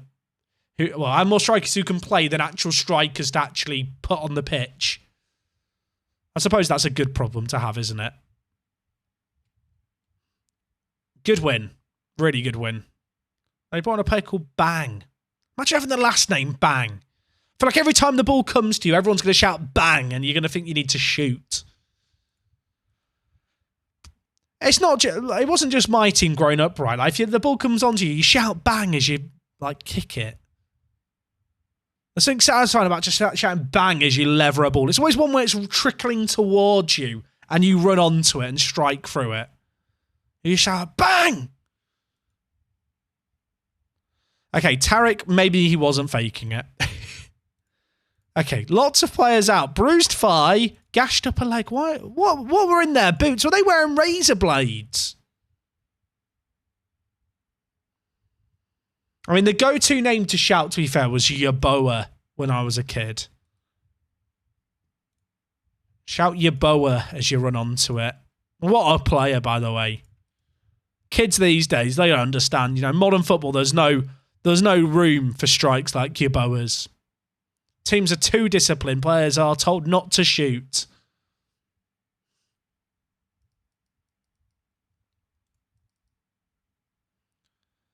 Right, we're taking on Vikinger next. And then I'm hoping we have enough of a break that fitness isn't a concern. Oh, Tony played a game. How did Tony do? He's not... Tony, you're meant to be developing. Tony, we've loaned you out to develop. We used to shout Deeney. Oh, I forget that. I guess that Deeney goal was iconic. Oh, no, good. Why is everyone injured? I'm fine. I'm calm. The key to management is to remain calm. Hug! Deeney! Etc. Do not scratch your eyes! Etc. Is football coming home on Sunday? I bloody hope so. If it doesn't, I will be very sad, potentially crying in the stand.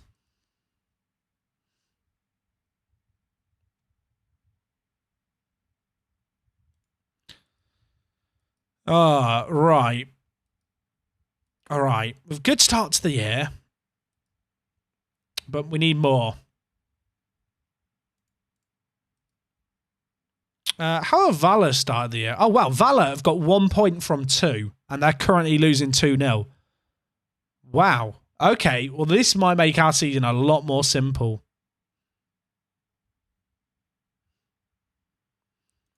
I was saying earlier, NJ Stalin, on the Vettel stuff, like usually when like drivers in F1 that I like retire, I feel quite sad about it. Actually, in Vettel's case, I think actually I don't feel sad. Simply because I feel like it's been kind of evident for a while he's not really been enjoying the sport. And so I kind of look at it through the lens of I think he's going to have a better time not in F1 and kind of focusing on other stuff he is clearly evidently passionate about.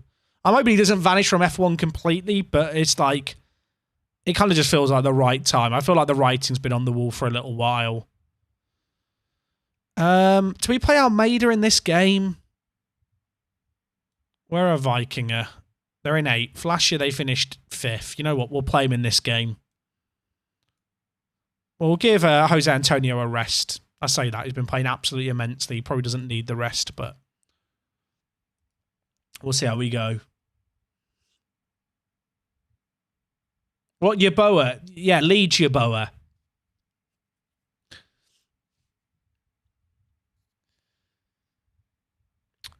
Future as a commentator, I don't think Vettel strikes me as the kind of person who will enjoy time away from F1 and the circus that is Formula One. Like, it wouldn't surprise me if he makes the odd appearance here and there, but there's not many drivers who go straight from retiring into just continuing doing working every weekend, following F1 as part of the media circus.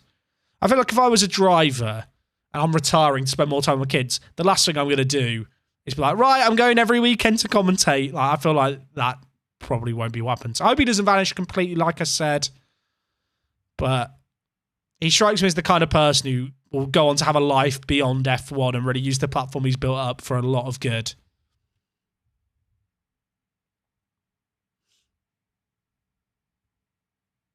Maybe some Icelandic theme music could go well with the stream. I mean, I've never listened to Icelandic music, but I kind of just like my own music. Maybe I should be more open to it. Maybe there's some great Icelandic bands out there. I'll tell you what, Almeida is winning a lot of stuff in the air, like little nod downs that we haven't seen from Jose Antonio in other games. Speaking of which, I thought it was about to happen right away.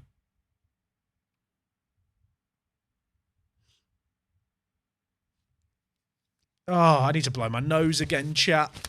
I'll look in the tissue. Also, I am using toilet roll because I keep getting through my boxes of tissues, or at least I did.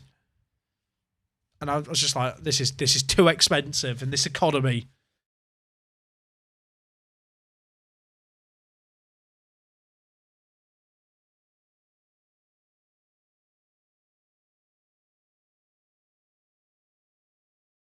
Oh, have I decided my next YouTube series yet? I have. I've tweeted about it. And I showed a teaser on yesterday's stream for it. Oh, no one saw it, though. Well, if you were here, you saw it, but not many people were here.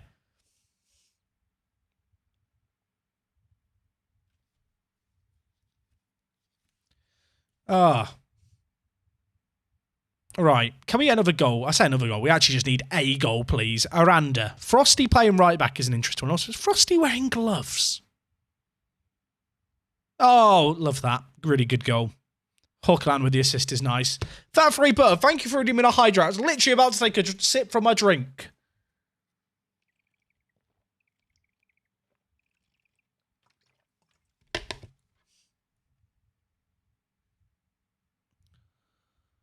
All right, Hawkland, Arnstad, good finish.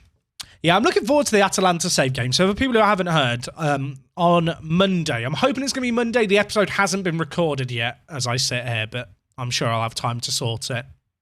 I've kind of been waiting for my voice to get to 100%, and it's not really got there yet. So it's a bit of a waiting game, but worst case scenario, it'll come out Monday and I'll have a raspy voice. But yeah, we're going to be doing a save with Atalanta in Italy. Obviously, for the previous 3 out of the last 4 years, so in what years would these be? Like basically, last season they finished 7th. The 3 years before that, they consistently finished 3rd in Serie A. And so this year they actually missed out on European football for the first time, having obviously made it to the Champions League knockouts on a couple of occasions.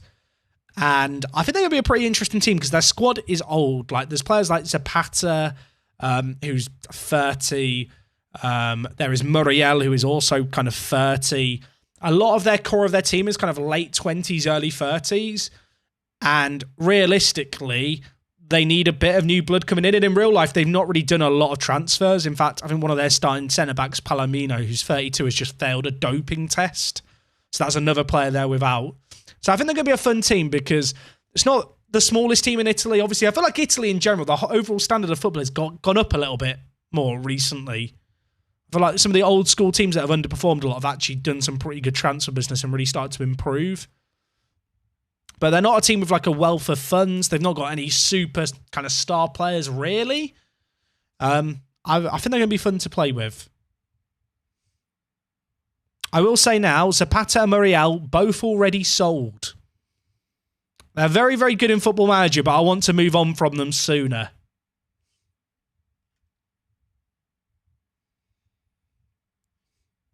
So as much as I like Atalanta squad, it is on the older side of things. And I think it needs a rebuild before it gets too old. Obviously, in real life, they were expected to kind of come top 4 last year. Previous 3 years, they finished 3rd. It's probably a slight overachievement. Last year, there were high expectations for them, and they were, by all accounts, kind of disappointing. What team do I support? I support Liverpool. Interestingly enough, in real life, Zapata's been linked with Newcastle. And in Football Manager, on a summer transfer update, Newcastle were the team who bought him off me, which I thought was kind of interesting. So one of those things where it's like, wow, the simulation is so accurate that real transfers are happening. Which I always find kind of amusing. Hey, Lanky Midget, dude, thank you so much for resubbing for 25 months. Get the Marvaduka spam. We're not enough Fadukas in the chat recently.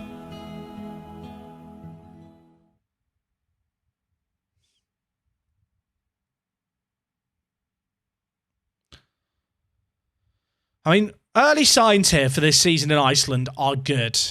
Last year we struggled. The big test actually is going to be once the European qualifying rounds come in. I expect us to win the league this year. I'd be really disappointed if we don't. The big test is going to be how we juggle the league and trying to qualify for Europe. Is there a name for this series? Get to the top of the league, Champions League. I want to win the Champions League, Ad. That is the aim. It always shocks me when people ask what team Jack supports, as if the Klopp vote in the back doesn't give it away. Yeah, to be fair, it isn't that obviously Klopp, is it, from here? But you have got Mo Salah and Jurgen just looking over me. Have I settled on an FPL team yet? I probably will on Friday afternoon at 5 p.m. I'm a tinkerer in FPL. I like to experiment a load and then ultimately I'll settle on a really safe team.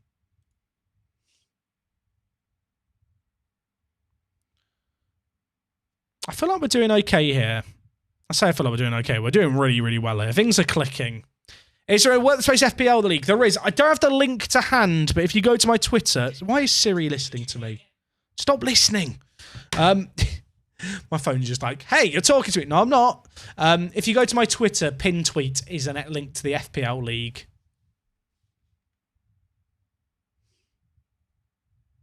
Happy days. We want 7. We got 7. We've been very lucky on corners in this game, I feel like. 7-0. I'd 7 to B. It doesn't work, does it? Like 8 to B. I'd 7-0 B. Viking. It doesn't work. Is the Parts Prem save available for download? It is on Patreon. I'm going to be pushing out the final Parks of Prem in the Future video, probably on Saturday or Sunday. Most likely Saturday. When that goes up, I will be then making it all publicly available for download. Right now, though, it is available to Patreon supporters. On average, how many days of playing does it take you to get through a season? It depends. Like, if I'm managing in England, I can get through a season in about 16 to 20 hours, usually. In Iceland, it's a bit different because of the structure of the seasons. Like, it really depends on how many leagues you have loaded and stuff as well. And how far into the future you are. Okay, 7-0. Very, very good win. We look great here right now. We had a few players injured. That was a semi-rotated team. Planner got a 9.9. Happy days. Apparently that was a shock result. Antonio got his 10th goal of the season there. He got 7 in the League Cup. He's already got 3 in the league.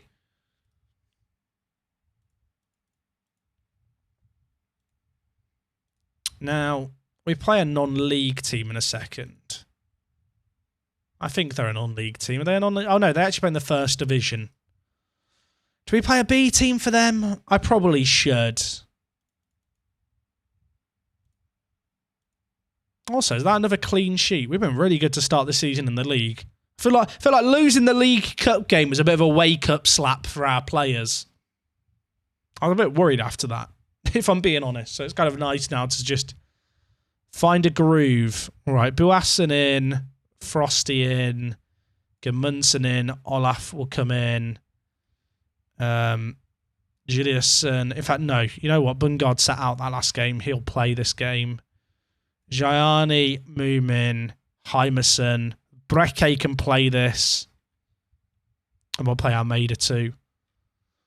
I'll tell you what. It's nice to be in this situation where I can rotate the team so much.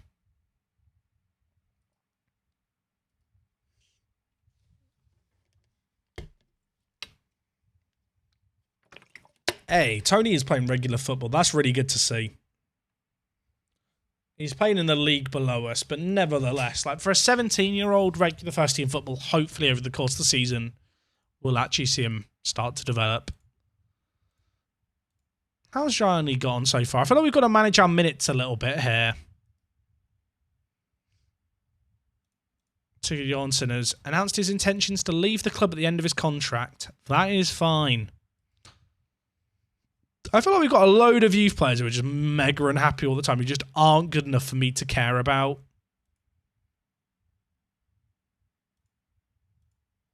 He's unhappy. Too bad. Triggered your contract extension. I wonder if it's to do, the reason they're getting unhappy is to do with the fact they're playing for the under-19s B team. And because it's a B team, that impacts how they perceive the team that they're being part of. It's a weird one.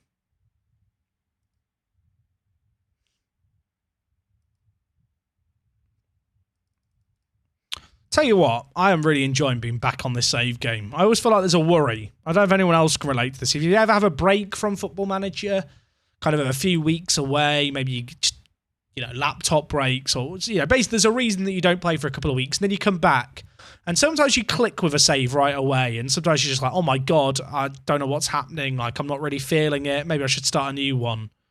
I was really, really enjoying this save game pre-TwitchCon and I feel like we're just kind of picking up straight where we left things off.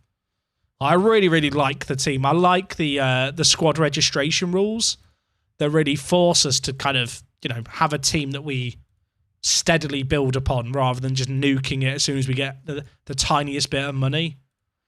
There's kind of genuinely quite difficult decisions we have to make and kind of squad decision calls, like the Breke one where we've basically taken the tactical decision to not register him and hope that he won't get too angry. It's also cool to see that because we're now professional, players are training full-time, we're getting way more development out of our players, which is really nice. Hey, BCFC, Milton JM, dude, thank you so much for the 19 months. Good to see you, Jack. Good to see you too. I'm glad we didn't sign 2 Meter Peter. Can you imagine if I came back after a 2-week break to that?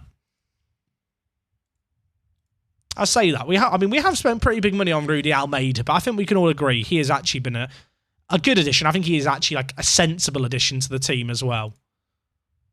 He's mad, like, considering how young he is. He is a very, very, very good player for us.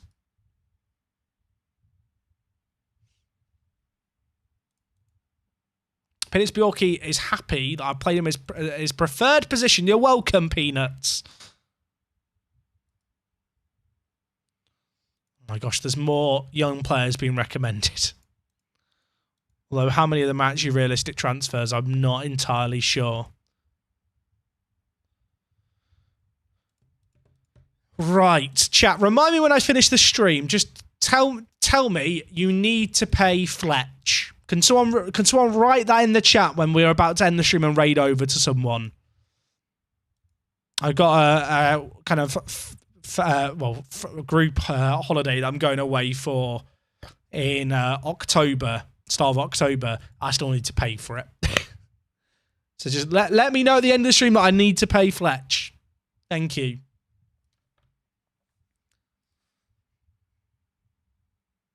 I actually got a few crazily busy weekends, which I'm kind of excited about, but it's still this new thing I'm getting adjusted to.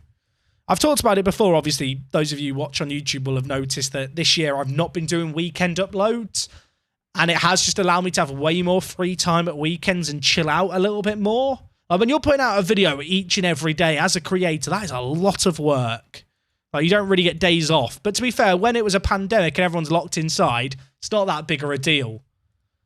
But now with the world opening up and stuff, it's kind of just nice to be in a spot where I can go away for weekends. But like for the next month, I've got stuff going on every weekend. Like, which I'm looking forward to, but equally it's just quite the contrast to what I've become used to. I've got to jiggle around registration here of squad numbers. The squad number juggling has been ruined. Where am I heading? We, every summer, well, I say every summer, it's not every summer at all, it's like every autumn, we rent a cottage somewhere and just get a big group of us who go together. It's like a group of people who I went to school with growing up, kind of from the ages of like 10 to 18. But we all kind of keep in contact and stuff. And obviously, pandemic stuff meant it's not been able to happen. But basically, every kind of year, we just find a cottage somewhere in the UK. Like we've been to the Peak District before, the Derbyshire Dales. And we all just crashed, like 16 of us at a kind of a place. Obviously, you can imagine with that many people, it's kind of difficult to find a place, especially with like dogs included as well. But it's just a good vibe. Do they know that you stream? I mean, yeah. It'd be a bit weird if my friends didn't know what I did for a living. But yeah, it's like a really cool tradition that we keep up. Like, as I said, it's not happened for a few years, which has kind of sucked. So that's why I'm looking forward to it so much this time around. That question of do they know that you stream is a weird one, because I know that when people first start streaming, they do hide it from their family and friends, or at least some do. I'm sure there are some that are from right away, but I think attitudes are changing on it a little bit. But certainly like a few years ago, if you were streaming, your friends would probably be like, why are you doing that? Who watches you play games? But obviously there's a slight kind of, I think there's been a general shift in attitude towards it really, but equally, when it's my job, they're a bit weird if my friends didn't know what my job was.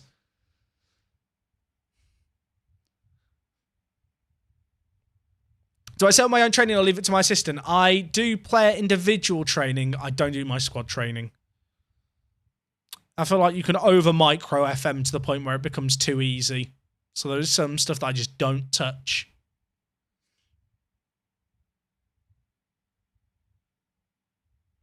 Yeah, I agree, Wait and Hope. I think not uploading videos on the weekend makes me look forward more to doing it on the Mondays. And also, I think it makes it way easier to keep up on it. I think it's an unrealistic expectation on viewers, especially for the reasons I've talked about, the fact that people do go out on weekends now, and obviously the world is no longer locked down. Like, it's such a commitment to watch a series every single day of the week, and just knowing that it goes up every day at midday on weekdays, it just makes it 10 times easier, I feel like, to keep on top of, to know what's going on. I think it works both ways. You can imagine, maybe you can imagine it's a little bit of a gamble for me as a creator, right? Like, where YouTube makes up the bulk of my income and basically making the commitment of, instead of doing 7 videos a week, I'm going to do 5 videos a week. Like, when I made that decision, I'm thinking, I really hope this is going to work, because essentially I'm doing 2/7 less video stuff. Is that going to be 2/7 less money? Am I basically going to be cutting 1/4 of my income? But actually, the way it worked out, I think it more than kind of balanced out. Hello. Can't believe I've never followed. Dim, sorry. Who is the best player you've used on FM? Probably Haaland. Haaland's quite good this year in FM. He's bigger, he's stronger, and with like the changes to natural fitness, he just never seems to need to retire. That's a mad ball by Bungard. Can we discuss the ball by Mr. Regista there? That is mental. I mean, good finish by Almeida on the volley. The volley was actually very good. But the ball in there, mad ball in, and then that finish. Very, very, very nice finish. Here, another YouTuber say revenue is down this year. Really glad to hear you weren't hit by going down to 5 days. Yeah, as I said, a bit of a gamble. I'm glad too. Put it that way. Like, it's a weird thing, right? I think people don't really realise this. Like, it's something that I've talked about a lot here, so long-term viewers will know. Sometimes people come into the chat and go, will you manage X team or will you manage Y team? You know, like, can you manage the team I support? And the reality is There are so many decisions that I have to make as a streamer, as a YouTuber, that you probably wouldn't even consider as a viewer are business decisions. I mean, maybe when I explain it, it becomes obvious. But like, when I'm choosing a team that I'm going to manage for a save game, that's like a massive business decision for potentially half the year. Like, as far as decisions go, it's such a massive one. And I sometimes I do wish I could just pick teams to manage and pick saves to do based purely on kind of what I want to do. But there is always that balancing act, right? Are we actually going to get a draw here against a team in the league below us? This would be embarrassing. Is John Vingy Pettersson any good in your save game? Bought him for peanuts at a small team in Sweden, some for big profits. I have no idea.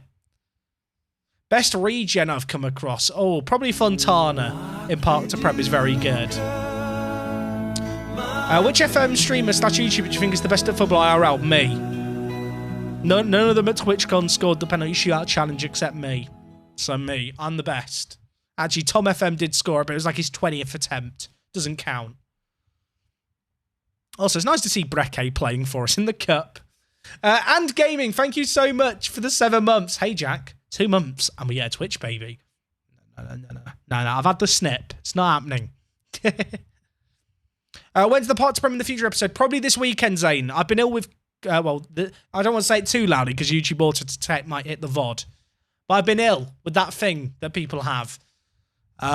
You might still be able to hear my voice. It's a little bit raspy, but I will be recording it tomorrow and it will probably be going up over the weekend. I still had I thought I'd simmed 50 years. Turned out I'd only simmed 40 years. So I had to do another 10 years last night. Oh my word. That is a weird... It's offside. It's literally offside. It's a disaster. Jack, you'll be happy to hear I won 40k points on Ben's channel earlier because he lost a playoff final. That makes me feel warm and fuzzy inside. I'm happy for you. This is still 1-1. Do we bring in Jose Antonio? I think we have to. We're bringing in the big guns. Gianni off. Hawkeland off. I'm going to bring in Planner. We're bringing on the big guns. Wheel them out.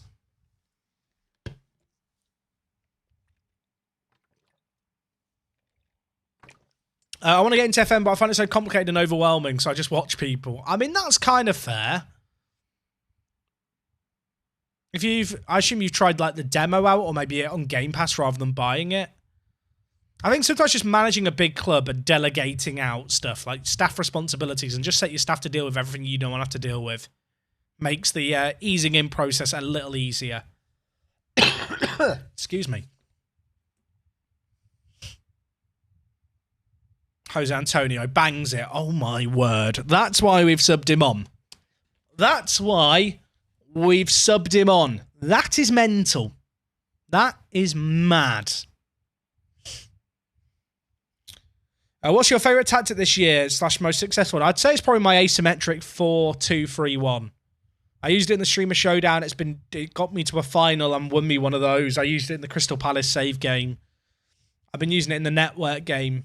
So I think that works really well in the match engine, but it also makes some really nice goals, which is cool.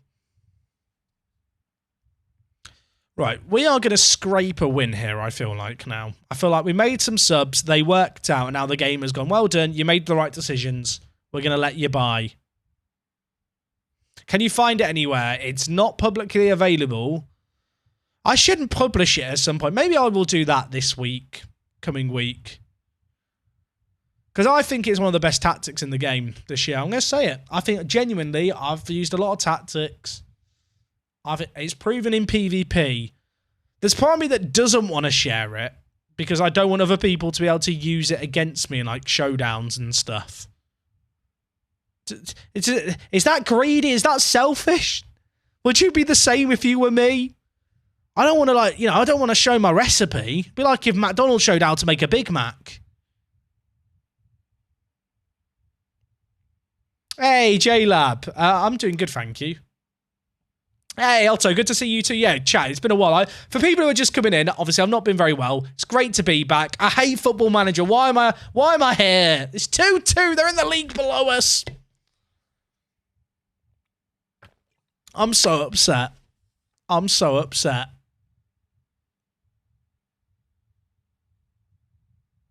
I thought I made the right decisions. Did everything right. Is this a second leg or extra time? I actually don't know. Oh, it's extra time. They're in the league below us. What are we doing? What are we doing? I'll tell you what. It's a very good job there's no prediction on the line here, because some of you guys will be having a meltdown. Do we get another sub in extra time? No. I'm going to stick with the players that we got on the pitch are better than their players on the pitch. We should win.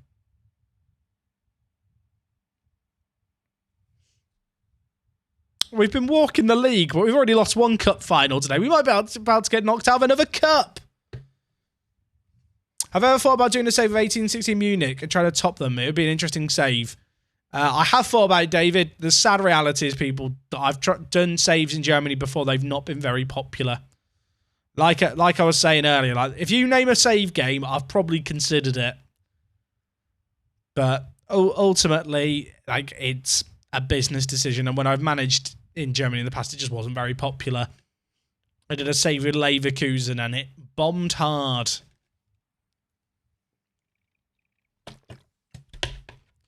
Everyone is tired, but Jose Antonio has 16 pace, has 16 acceleration. I don't know if I've mentioned that. He's very quick.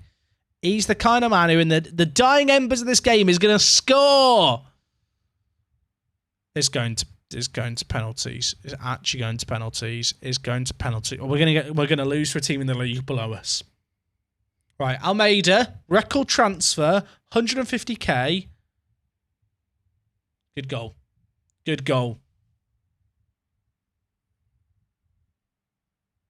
I don't like it.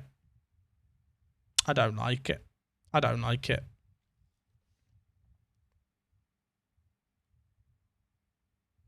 This song is far too happy, isn't it? She Moves in Her Own Way by the Kooks is not penalty shootout music. That's a good pen. That's a good pen. You'd like another in-depth series like Leon Live? That will never happen, I'm afraid to say, CMC Kick. Leon Live worked so well because I wasn't streaming at the same time. But the way in which people consume content online has just changed. Like doing 40-minute podcasty style episodes every day, it's not really a thing anymore. All right, please just win this game, lads. I can't lose in another cup. They're in the league below us. This doesn't bode well for the rest of the season, considering that this was kind of a B team that I need to be able to play when we have European knockout games and we're juggling stuff. Good pen movement. What have I missed? I've been playing cricket from my work side. It's going great in the league, Parky. We bowled the League Cup final. This is the Icelandic Cup final. Or not final, but knockout rounds. Okay, it's sudden death. It's sudden death. Do I believe FM23 will be out? Words. Do I think FM23 will be out early because of the World Cup? No. I don't think the World Cup coming out has an impact on Football Manager's release. Wouldn't mind being wrong. I just don't see it. Right. Just miss. Just miss.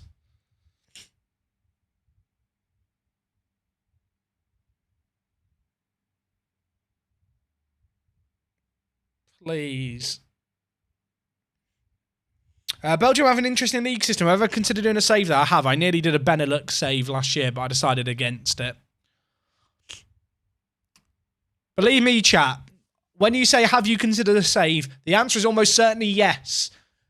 I've been doing content for 10 years. I've had enough time to think about every single save game you can probably imagine in terms of countries to manage in, teams to manage.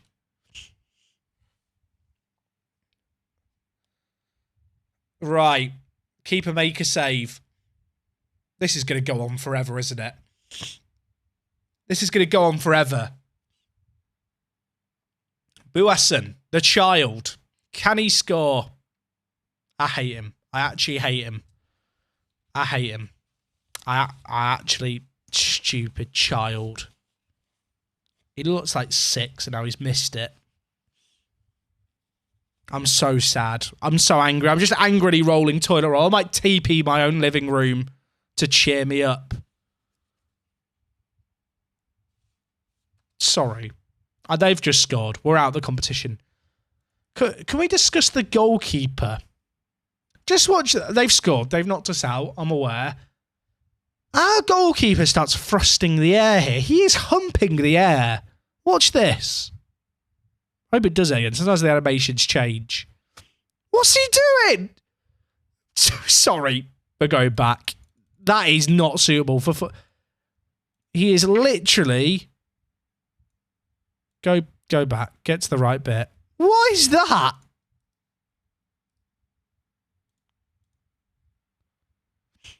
Did anyone else see that? Like, he's full on thrusting. I was about to act it out. That's going to get me in trouble. What did he do here? What was this? It's very frusty. It's very frusty. They've scored. We're out. Okay. I'm TP in my own living room. I regret doing that now. I do regret it. I'm going to go get what's left.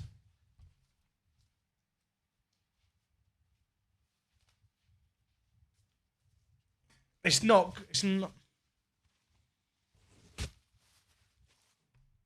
Blow my nose with it. Why not?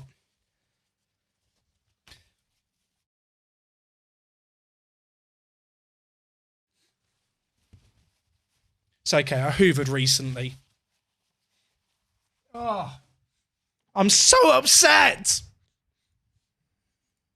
We just lost in the cup to a team in the league below us. You know what? Tactical throwing.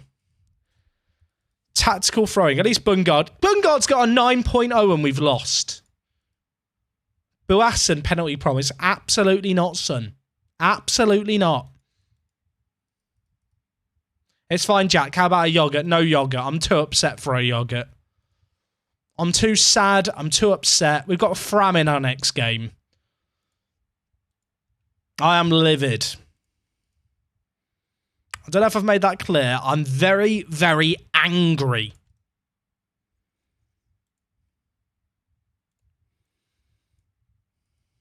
Who is she? Where did you find her? You know the reference. You know the reference. If you don't know the reference, you're wondering what the hell I'm referencing. Fram away. Wait, Fram are in second. Oh my gosh, this is the biggest Fram v Fjolnir game ever.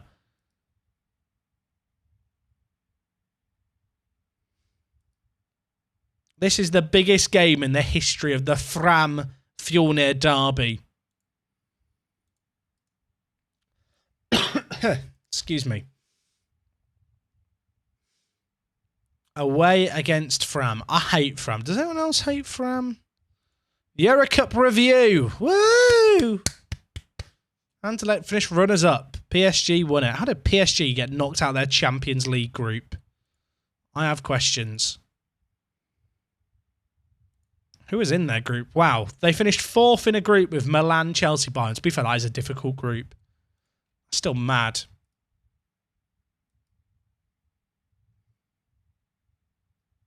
Did Rudy agree to not have a release clause? I think so. Unless he snuck it in and I didn't realise. Yeah, there's no release clause. But when he plays 30 league games for us, his wages do go up. What's my most successful YouTube series? Probably the Newcastle save game from this year, to be honest. What are the best types of saves to make content for FM in your opinion? Are you asking which I prefer or what I would recommend others do when you say... The honest answer is, I think, like, if I played the same save games constantly, I just wouldn't have fun. So I like a combination of everything. I've never really been someone who gravitates towards one FM save or another. Like, even when I didn't make content, I was the kind of person who would do, like, a few different save games every year, but never the same thing.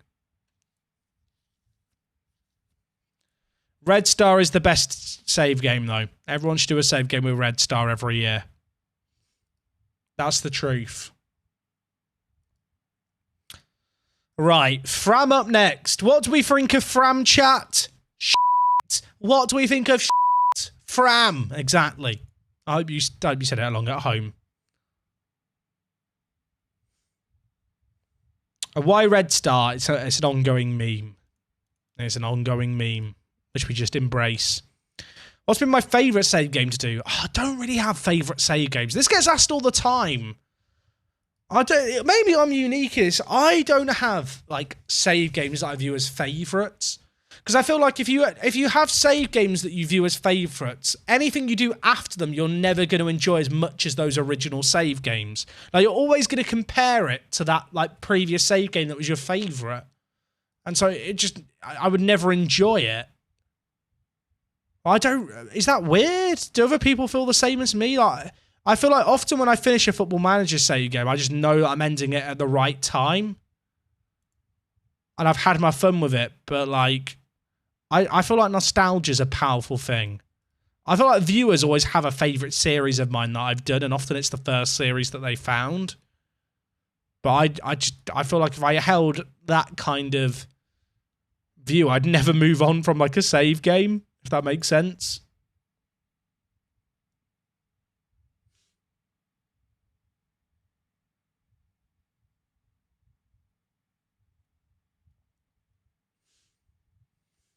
Have I ever played with a Danish team? Not on YouTube. I did a Danish save like years and years and years ago. I mean, the most fun saves to do your favourite IRL team, especially when they aren't top dogs. I guess it depends on what your team is, right? If your favourite team is a fun save game, potentially.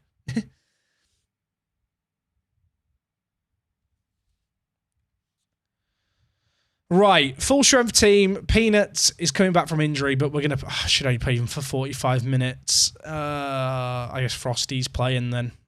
Which, to be fair, Frosty's had a pretty good start to the season, so it's not exactly a downgrade. Full strength team. Fram, doing okay. This is the team. In fact, you know what? This is a game to play Almeida in, isn't it?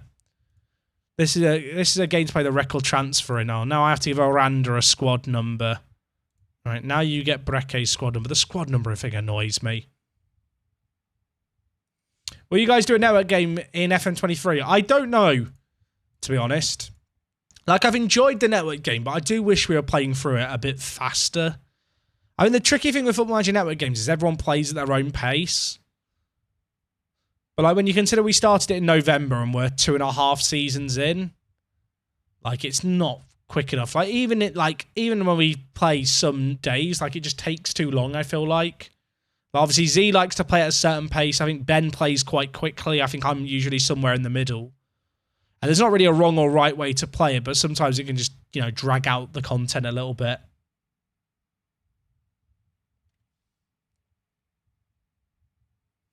Look like you're summoning a demon with the midfield links. We're on the road to it. Hey, my world send. You missed quite a lot. I don't know how much longer we're going to be live tonight, so you might want to just catch the VOD or go back to the beginning, mate.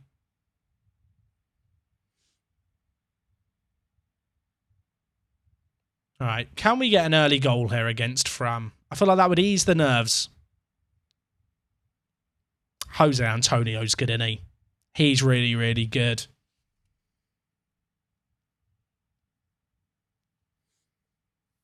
I feel like one idea I've pitched before is basically we just pick a weekend, well, pick a Friday, like, or it doesn't really matter. Basically, pick a day of the week every month and do like a mini draft tournament. That's not a showdown. That is a thing where we sit down, maybe 4 to 6 people, draft teams, play against each other in a league, and it's kind of all done in 3 to 4 hours. I feel like that might work better than the weekly network game stuff, to be honest.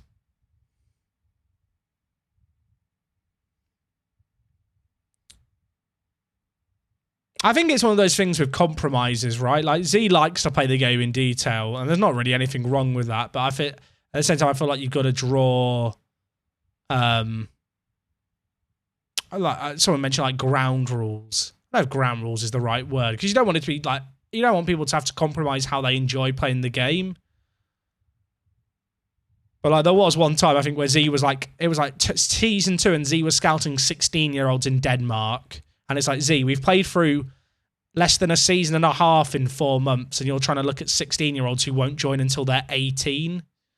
Like, at the current rate we're playing, they're never going to join us. But like, at the same time, it's just a case of play how you want, right? Oh, knock him, you donkey! You can set automatic time limits on network games, but they don't apply in matches, which I think is one of the things where it does get the most slow. Fram are back in this. Fram are back in this, and I don't like it.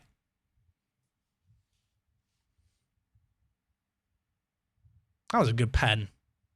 Better than Buisson's penalty last game. I'm not bitter. I'm not bitter. Do we still hate Fram? Yes, I really want to win this.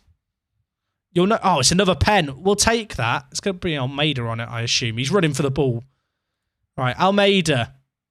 You're playing one of your games here that contributes towards your 30 games for a wage increase. You better justify me picking you. Well played.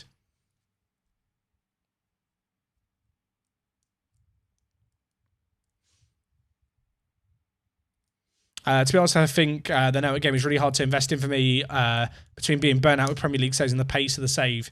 I kind of feel that. I think people kind of just enjoy it for the chemistry, right? I think a lot of people who watch the network game, as much as you enjoy kind of, you know, the same game, I actually think we've all got really cool teams. I actually think there's teams and stuff that we've built and how we've kind of upset kind of the status quo in England is pretty interesting. Like, kind of... Well, considering we're 2.5 seasons in, but I do agree. I think a lot of people just watch for kind of the chemistry. That's why I think doing a draft night probably would be a better option. Let's go. Jose Antonio winning headers is not why he's in the team, but that's good. So did Fjorny already have a European run? What happened to the guy who officially flipped out of the Fram playing ground? That's a good question, actually. I don't know what happened to the guy who flipped off the Fram playing ground. But yeah, we got to the Europa League group stage last year. How does the network game work? How does the game stay synchronized? Basically, everyone has to hit continue for it to advance. There's rules, there's kind of setup stuff you can do where you make it so all the games take place on Saturdays and Wednesdays at the same time so that, you know, everyone plays matches closely together. You can also change it so there's less continues between days and stuff.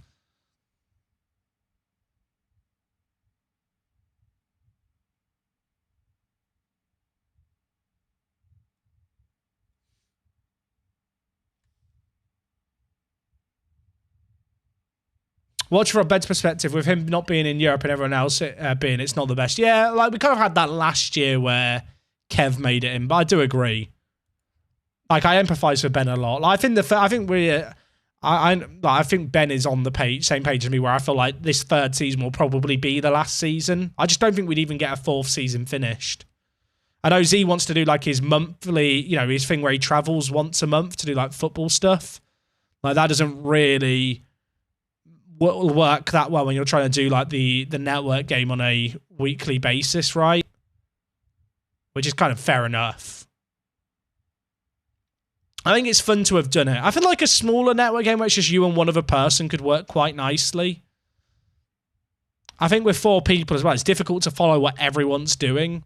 Like a squad string where it's 2 people playing a network game, it's a bit easier to be able to track 2 people's actions, right? I think with a 4-player network game, you need to watch one person's point of view to like be able to understand what's happening, if that makes sense. Is there a way to import your individual save teams into draft mode? You can do it into versus mode. You can export your teams for versus mode.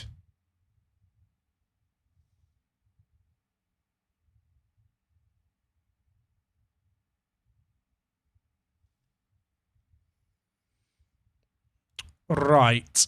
10 minutes left. Aranda's going to come in for Armada. Planner coming off for Moomin. Moomin's not giving us that breakout performance yet, chat. Moomin hasn't given us that performance that's like the wow-wow-wee-wow performance where I think Moomin's arrived. Which, considering he's listed as our key player, is a bit disappointing.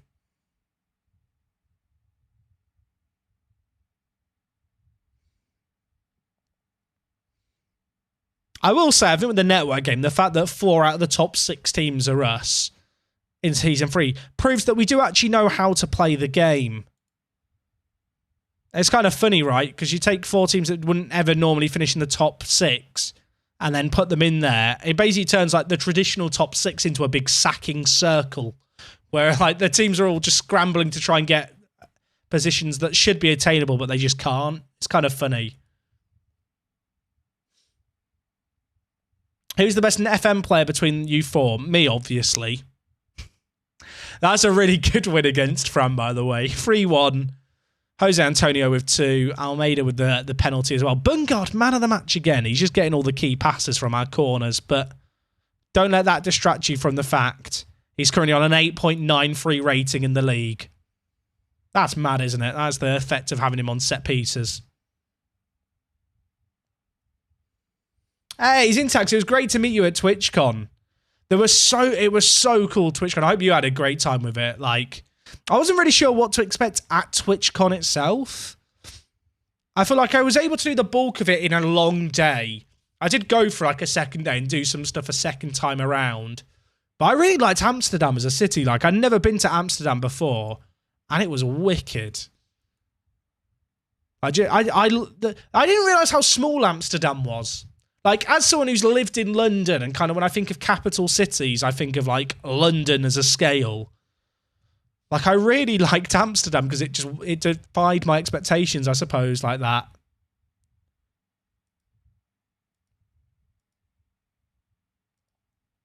What's the highest rating I've seen over a season for a player? Around a 9.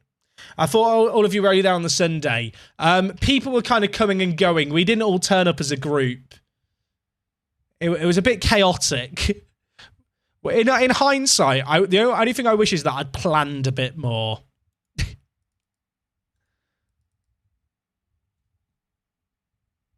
I mean, Amsterdam is small, but a ton of people I saw from shoes didn't move 1 inch out of the same part of the city. We went around quite a lot. Like, we went to the Johan Cruyff Arena, which obviously is a little further out. Obviously, a lot of the stuff is around like the Central Station. But we had a pretty big wander around.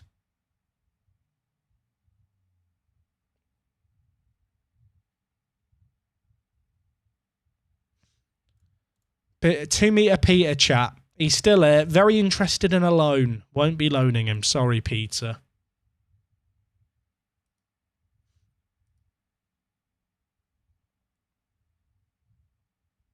Do you guys get chances to work in football media like BBC/Sky, which FIFA YouTubers have occasionally done? No.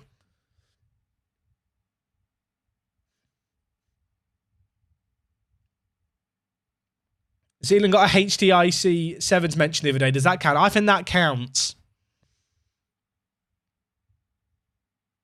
Have they changed the European spots this year? Why is Fram in a different colour of blue? Also, why is it not showing the qualification spots at the top? Why is it only showing the teams at the bottom?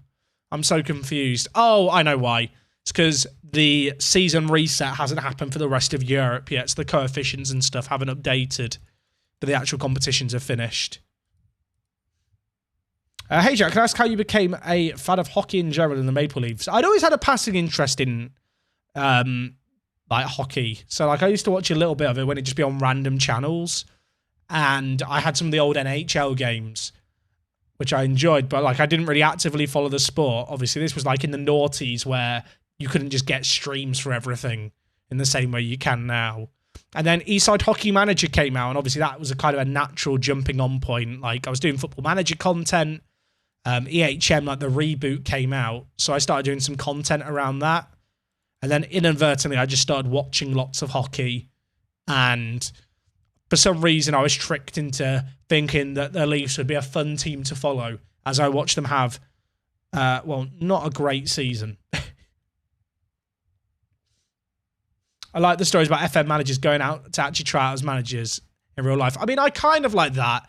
I do find it a bit sad when there's like small volunteer run clubs and like there'll be like Twitter accounts and Facebook accounts related to Football Manager going, hey, everyone get your Football Manager applications in, because it's like there is some poor soul at the other end of things that has to sort through all of that.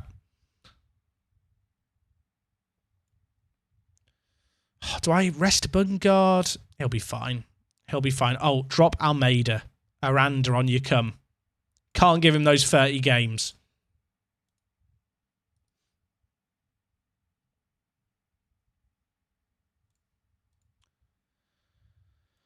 Right, well, this is another game that we should win against Grindavik. They've started the season fairly strong, but they're not traditionally one of the bigger teams.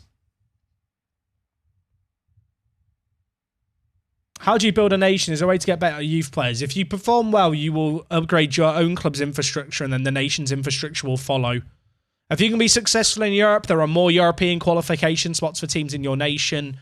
They will start to progress a little bit further. They then get the money from European competition, reinvest it into their infrastructure, and slowly but surely the overall quality can increase.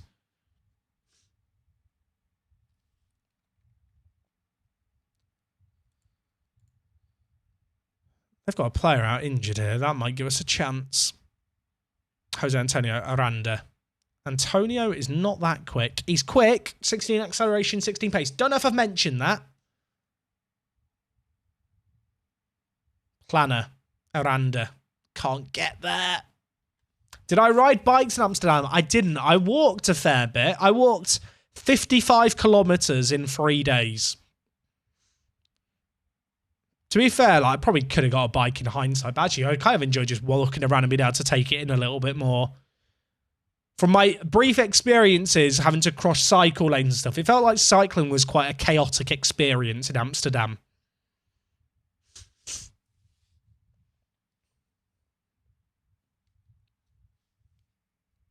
Yeah, maybe the 55 kilometers is more than a fair bit. Tell you what, it was a good fitness workout, chat, put it that way.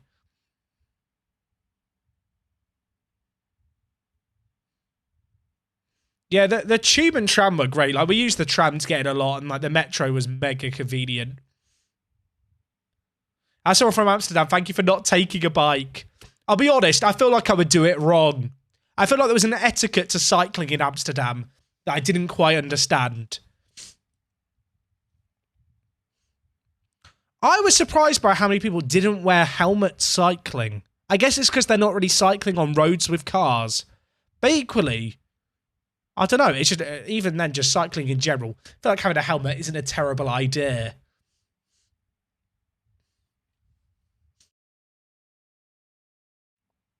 I don't know how that's gone in, but we'll take it. Well, we won't take it because it's literally not going to count. Was it offside? It was. Okay, it was offside.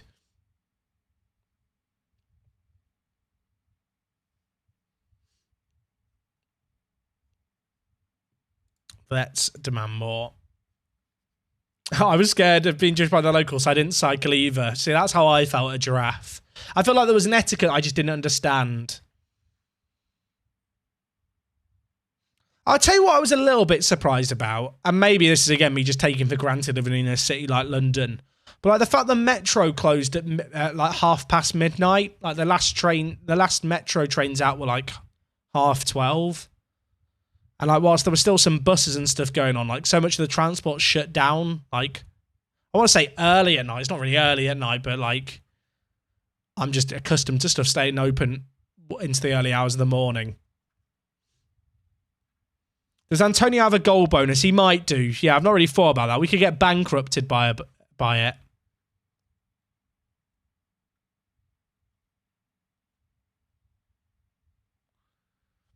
Tactical question, Jack. How's free centre mids better than using a diamond? It's not necessarily better. It just means you get more men behind the ball.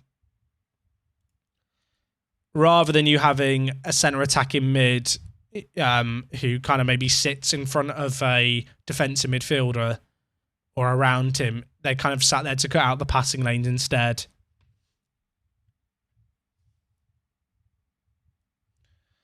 In some studies, helmets make car drivers more aggressive around cyclists. I mean, that is mental.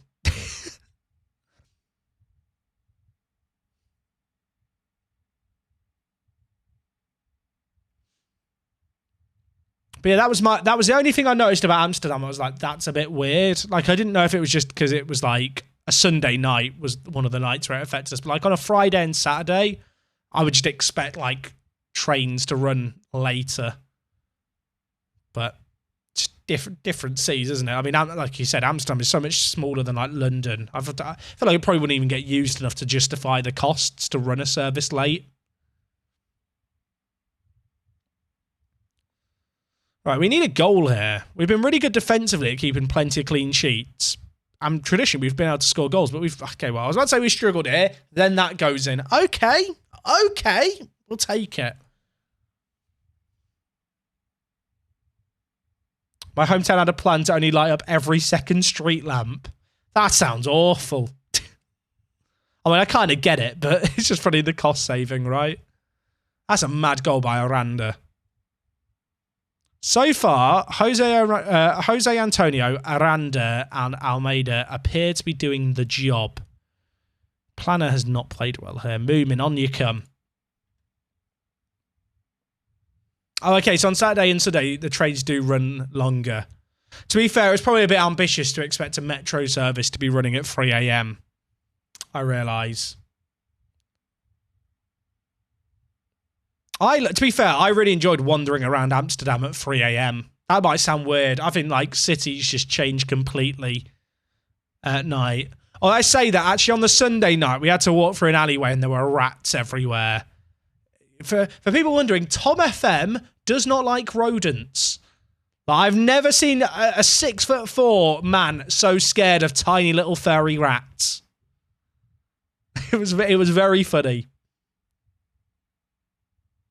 That's not a nice way to refer to Zealand's moderators. No, only Colesey's viewers the rats.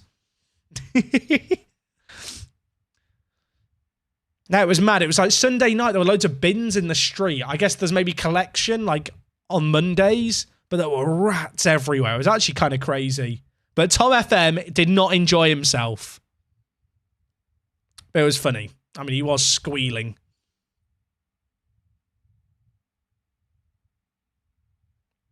Next showdown for Tom, a team of rats. It was funny. Everyone else was kind of, fair enough. I mean, don't get me wrong. It's a bit not creepy, but like when you see loads of rats in the road, it is a bit like, ugh. But Tom was literally like tiptoeing, like zigzagging to avoid them on the road as they're like running away from him. It's like, Tom, you're 6'4", mate. They're scared of you.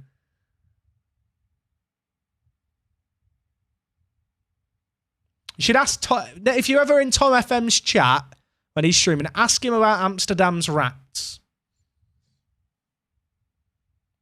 Yeah, the centre has trash collection Monday because they can't do the underground collection bins there. That makes sense. Yeah, it was pretty central where we were. There was a McDonald's. We were looking for a McDonald's for a toilet at 3 a.m. The McDonald's closed at 3 a.m. We got there at 2:30. They'd already locked the toilets. Criminals.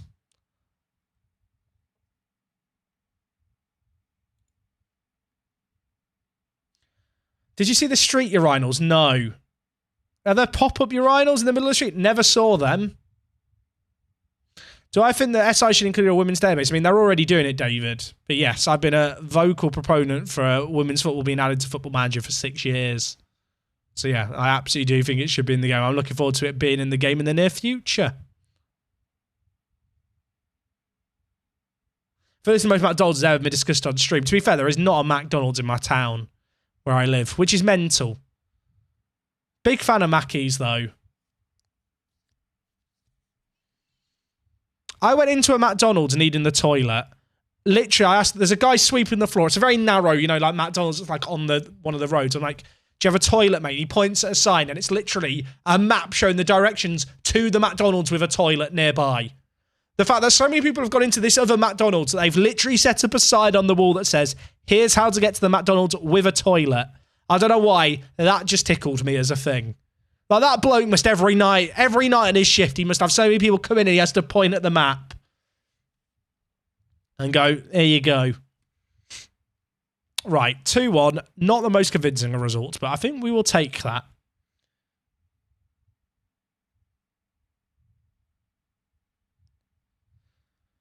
Okay, 15 points, 5 wins in 5. That's the best start we've ever had to an Icelandic Premier League season. In fact, it might even be an Icelandic season. We've won 10 in a row in the Premier League.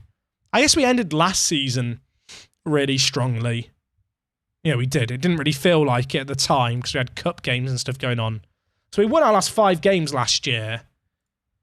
And we've started this year with this season with 5 wins in a row. We're in a really, really good spot. Team's clicking.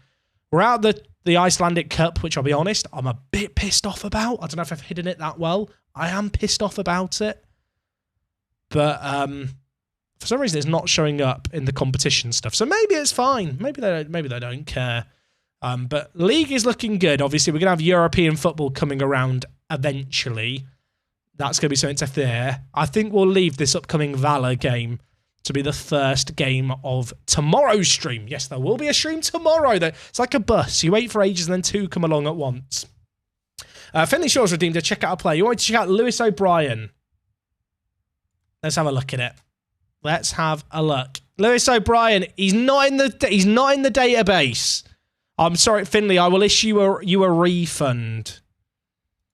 I think I can do that. I have to go into the mod tools. I will issue a refund. Finley, unless you've got a different play you'd like me to check out. But yeah, we'll be doing a stream tomorrow. I'm not sure on the actual time of the stream tomorrow. So I'll let you guys know on Twitter. It'll probably around the same time as today, kind of 7 PM UK time, give or take. And actually, yeah, NJ Steiner, you bring up a good point. I think the rep is actually looking a bit better for our team now. I think these player values are a lot higher than what we have seen previously. I mean, they're still a tad on the lower side, right? But at the same time, they are slowly but surely going up, which is nice to see. Can I check out Reese Hind? Pay Fletch! Thank you, chat! I need to pay Fletch. Thank you. I actually would have forgotten. You guys have actually done me a solid there. Right, we need to find someone to raid. Oh, big man Chaz boy. He just says, good evening, Chaz. You've come in at a bad time. Right. Oh, RDF is streaming late. We're gonna raid over to RDF. Oh, he's playing some funky beats. I'm gonna mute that because it might be copyrighted. Right. Let's raid over to RDF. We're gonna show him a load of love. And Frosty needs a new face as well. Yeah, I'll try. Write that one in Discord for me, chat. In the Discord server, which is the link below the stream. If not already checked out. Guys, I'm going to send you over to RDF. Please do show him a load of love. I'm not sure what save game he's doing at the moment. It looks like it might be a retro database, but I'm not 100% sure. Actually, is this? No, it's not. Ignore me. I've seen the name Hadji. It's Hadji's son. That's why I've been thrown off. Anyway, I'm going to go message Fletch and send him some money. I'm going to update Frosty's face if I can remember. I need to sort out the Part to Prem in the future stuff. I'm going to sort that all out, and we're back again tomorrow for more of this. I hope you enjoyed stuff today. Appreciate you guys hanging out today. It's been really, really good to be back. I feel like we're immediately clicking back with the save game, and this bloke here, he's pretty good. Anyway, take it easy. We're going to show RDF some love, and yeah, I'll see you guys tomorrow for more of the same.